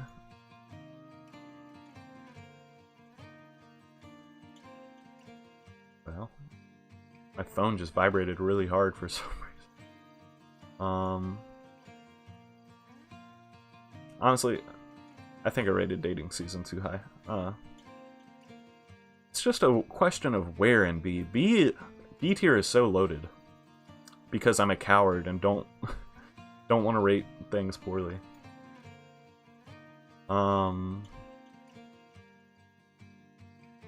I think I liked it more than... I'll put it right below the second temple. Fort in the Road. How do we like Fort in the Road? I actually don't like Fort in the Road that much. I like the temple where they build Frobo, whatever that place. Oh, see ya, Christopher. Don't feel too bad about it. I like when they get inside that little temple, but I think Hop Pop's like rulebook, it was just like kind of touching on stuff that the show had done so many times. Like, low-key, I feel like we've gotten that same storyline of Hop Pop in the old ways, or Hop Pop's rules like 5 times.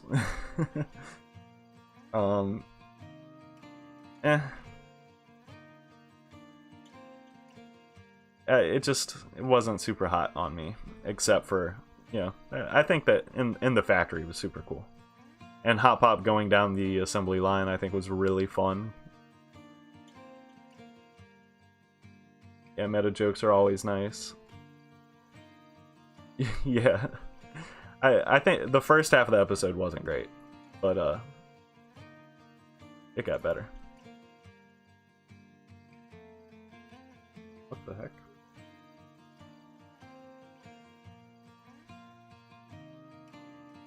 Someone try to call me? That was weird. Where did I put it? Okay. I think it's C tier.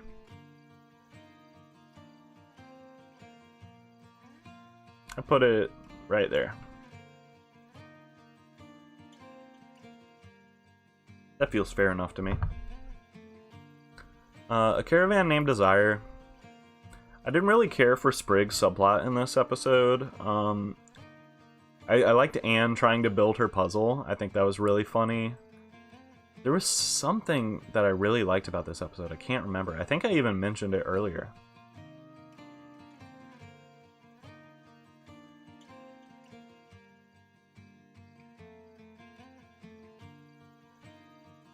Fair enough.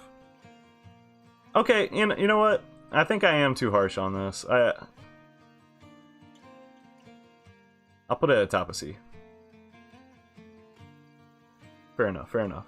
Oh yeah. Thank you for reminding me, Mukashi. I'm a tooth. That's the truth. Ah!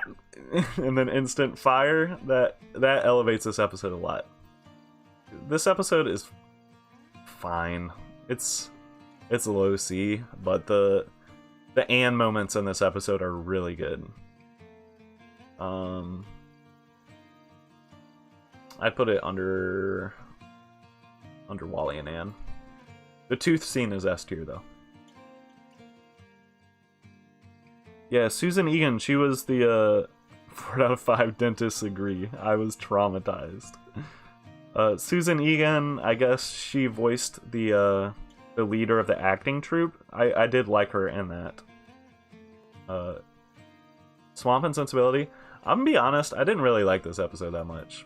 I thought it was really cool that they got Kermit the Frog in it.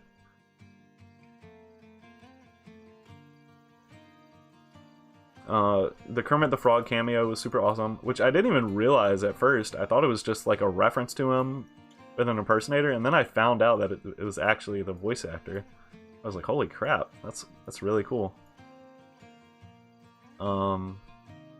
It is cool that we got like more to Wally's life, but kind of like Ivy on the Run. I don't know. I really don't like it when conflicts with parental figures are like resolved just like far too easily. It kind of rubs me the wrong way. Maybe that's just a me thing. I don't know.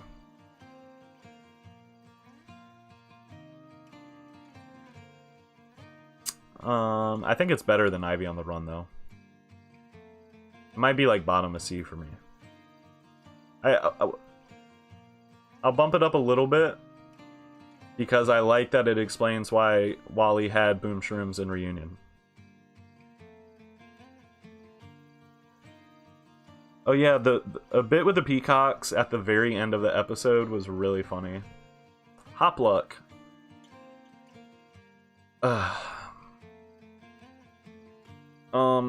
I don't know. Hopluck, it's a fine episode, but I've just seen this episode so many times from like watching other reactors and stuff that I'm kind of sick of it, to be honest. Oh yeah, their polo game was kind of nice, Ella Blake. That's true.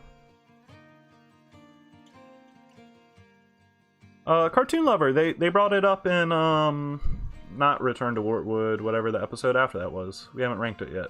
Oh, it was Return to Wartwood. Okay. Yeah, Hopluck. I feel like technically it's a really good episode. The story of making the pizza is fun. Anne is selfish, but learns to be a little bit better, and you get the nice moment of them in the cage. But personally, I've just seen it so many times that I'm kind of sick of it.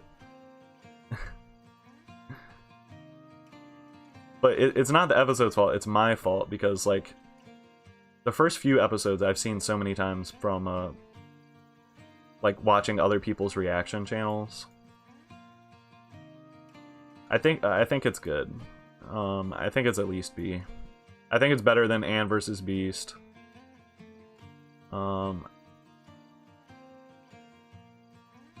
Where's,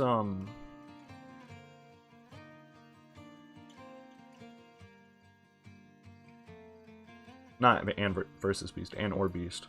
I think it's better than Best Franz as well. I think it's better than Truck Stop Polly and Dating Season.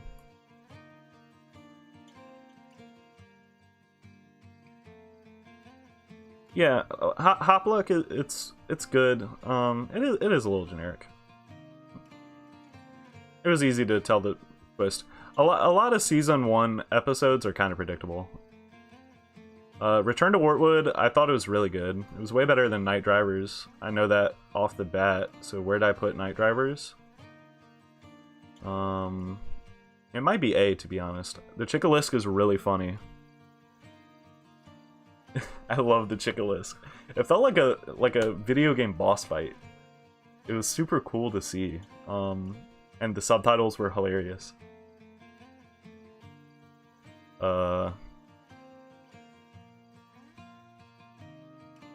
They just have a Necronomicon just chilling. What else? Oh yeah, yeah. I love the little scene of them looking for the wish list.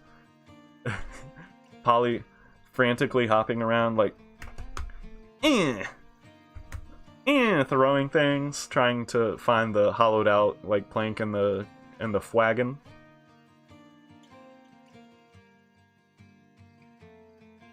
Yeah, I've seen some I've watched mathematical reactions videos. Cartoon lover, not headband guy though. Maybe I'll check him out. Chickalisk's theme was great and had a lot of fun with the petrified jokes. Yeah. Who was it at the end that... Oh yeah, yeah, Sprig gets kissed on the cheek by Polly. Or, no, not by Polly. By Ivy, and then Maddie throws a curse on him to unfreeze him. Polly yeeting Michelangelo, yeah. Speaking of Michelangelo, Bessie and Michelangelo. I really like this episode a lot.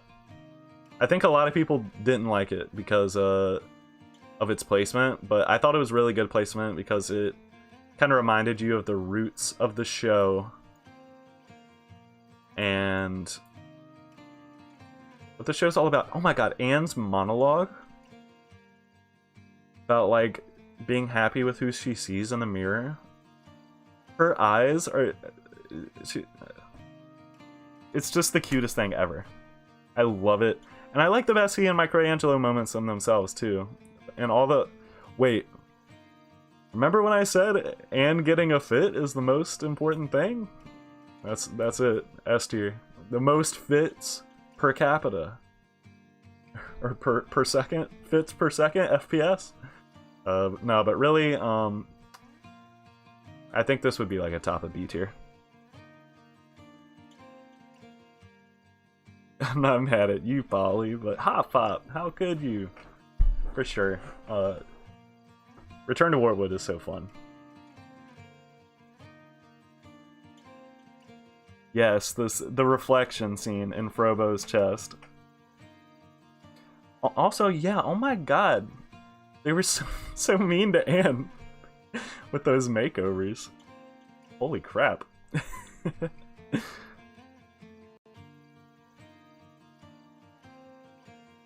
Yeah, D. Bradley Baker did a banger job that episode for sure. I didn't even have to look at the credits to just know that he did Michelangelo too, because, like, of course he did.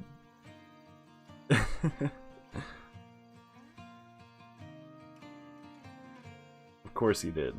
What a talented man.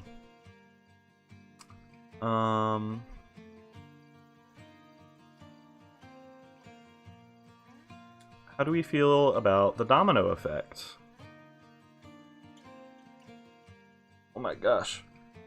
I'm gonna need to like stand up and touch my toes and stretch like crazy after this stream. 3.5 hours, what the hell, dude? I'm glad. I have no friends in real life that watch Amphibia, so I just needed to get it all out of my system. You know, just talk about every episode. The domino effect. I think that Domino 2 is really cute. I think it's fun. But really, nothing too special going on here for me. I think that the designs are fun. I don't know if it's on purpose or just because they were like for budget constraints, but every like stock cat or lion sound effect that Domino 2 made was really funny to me.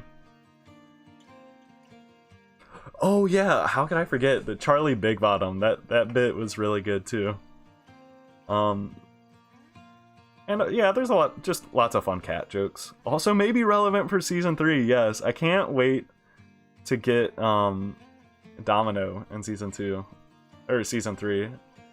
I do hope, like, I don't know, there are like so many fun potential like comedic stories they could tell with the planters and the human world. But you also kind of want them to, like, be focused on trying to get back home, right? I don't know. Maybe we'll get a nice B plot in an episode about, like, Polly and Domino 2. Or not Domino 2, just normal Domino. It's like Tom and Jerry or something. That'd be fun. But I don't know. This is like... I don't know. I think it's... I don't know. B tier is a mess. I'll say it. B tier is a mess. This whole tier list is a mess. I don't know.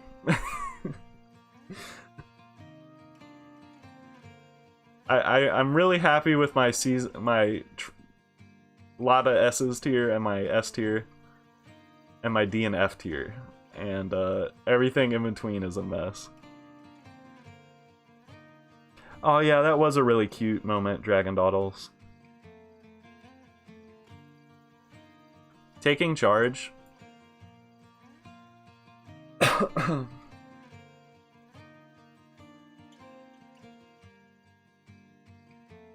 I kind of just like it on principle.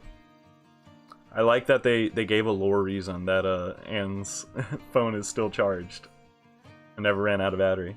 I like that. That's something they didn't have to do, but they did.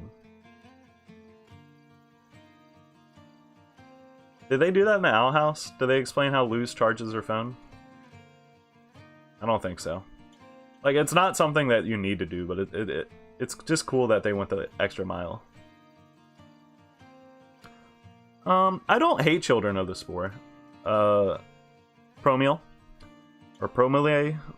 What I don't want to mispronounce your name. But, Civil Wart is the only episode I would say is actively one that I don't like. But for the sake of the tier list, I didn't want it to just be so hot top heavy, which it already kind of is. I don't know, I got a lot of stuff in the middle. I think I did pretty good balancing it out. But I'm just doing it relevant to the rest of the episodes. Basically, I didn't really care for the way Anne, Sprig, and Polly really acted in that episode. Yes, that is the origin of Suspicion Island. Ella Blake, now that you mention that, I think I do remember her doing that. But she can't do that anymore now, because I don't want to spoil the Owl House in case someone hasn't seen it.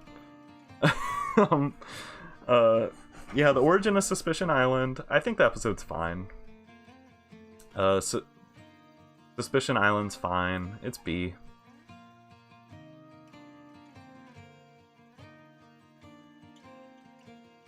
I think I like the domino effect better. Last one. Wow. Climactic ending of the tier list.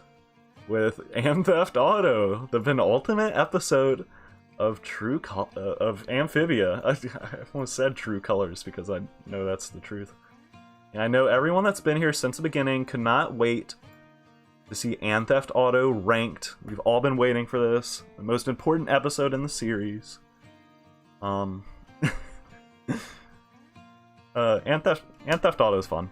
I like it. S rank? Oh yeah, there was a hedgehog. But where was Tails? Tails. Tails. Tails. Tails. Tails. There was no Tails. Yeah, it's really fun. I love Bessie. I really do like Bessie a lot. I think, just a fun... Bessie, things are getting messy. Honestly, low-key, Am Theft Auto is kind of important.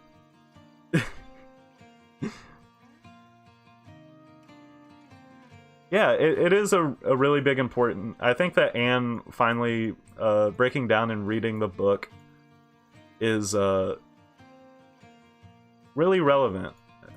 Relevant, that's not the right word. I think it's really important for her to show that sometimes going about things the right way is nice. I mean, sure, she did steal a car basically that episode, which maybe not her finest moment. But hey, I don't know. It's a pretty bad thing to do, I guess. I don't know. But yeah, it was fun. It's really fun. It's kind of disgusting when she cracks open Bessie's shell. You see the insides. It's kind of disturbing. What is the final joke? Oh, I don't feel safe. Yeah, that's kind of an iconic moment for sure.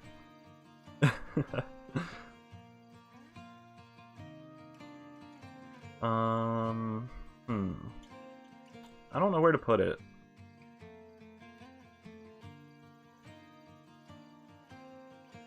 What episode is it? I think it's better than Contagion. Also, the Stakeout is better than Contagion. Oh yeah, the Sprig and Croaker bit was also really good too, for sure. Just a lot of fun stuff in that episode. I don't know if I really have a complaint.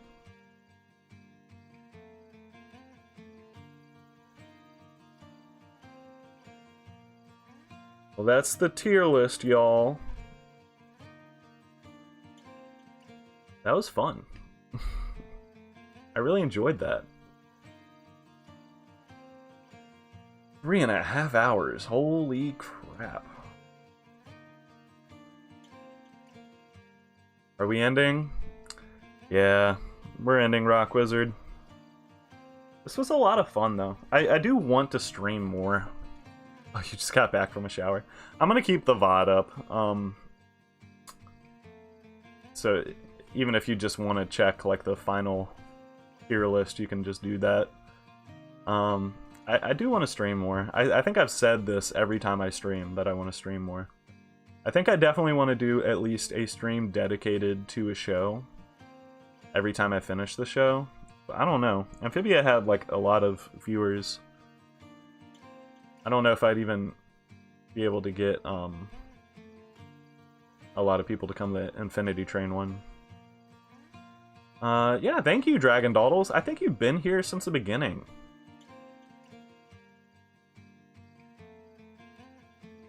What about Discord, Rock Wizard?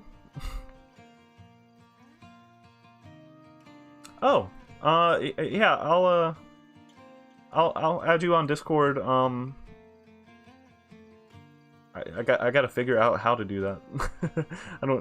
I just use Discord kind of as like a group chat with my friends. But I'll link up with you on Twitter after this, man. Dragon Dawdles, are you still here? I have a question for you. Holy, what the crap? I have 14 Twitter notifications. Aw, thank you, Mukashi. It's fine if you missed it, man. Oh my gosh. Oh, wow. You guys are following me on Twitter from the stream. Thank you.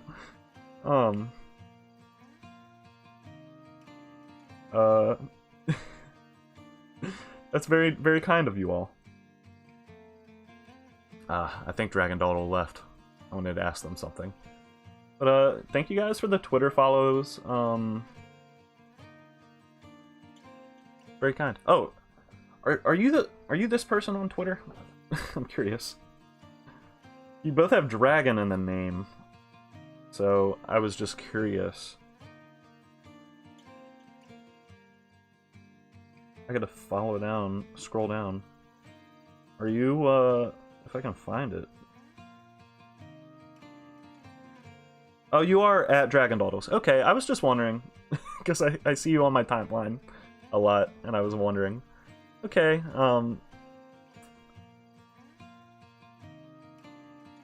I just saw Dragon at Frog Show as your username. I never saw your at, really. Thank you guys all so much for coming and hanging out. This was a lot of fun. It went... Dude, I thought that this would be like an hour-long stream. It was a lot more than an hour. But it was really fun. I'm bad at ending streams. Just want to say that I appreciate you guys. You're all pretty cool people. It was fun talking about the Frog Show.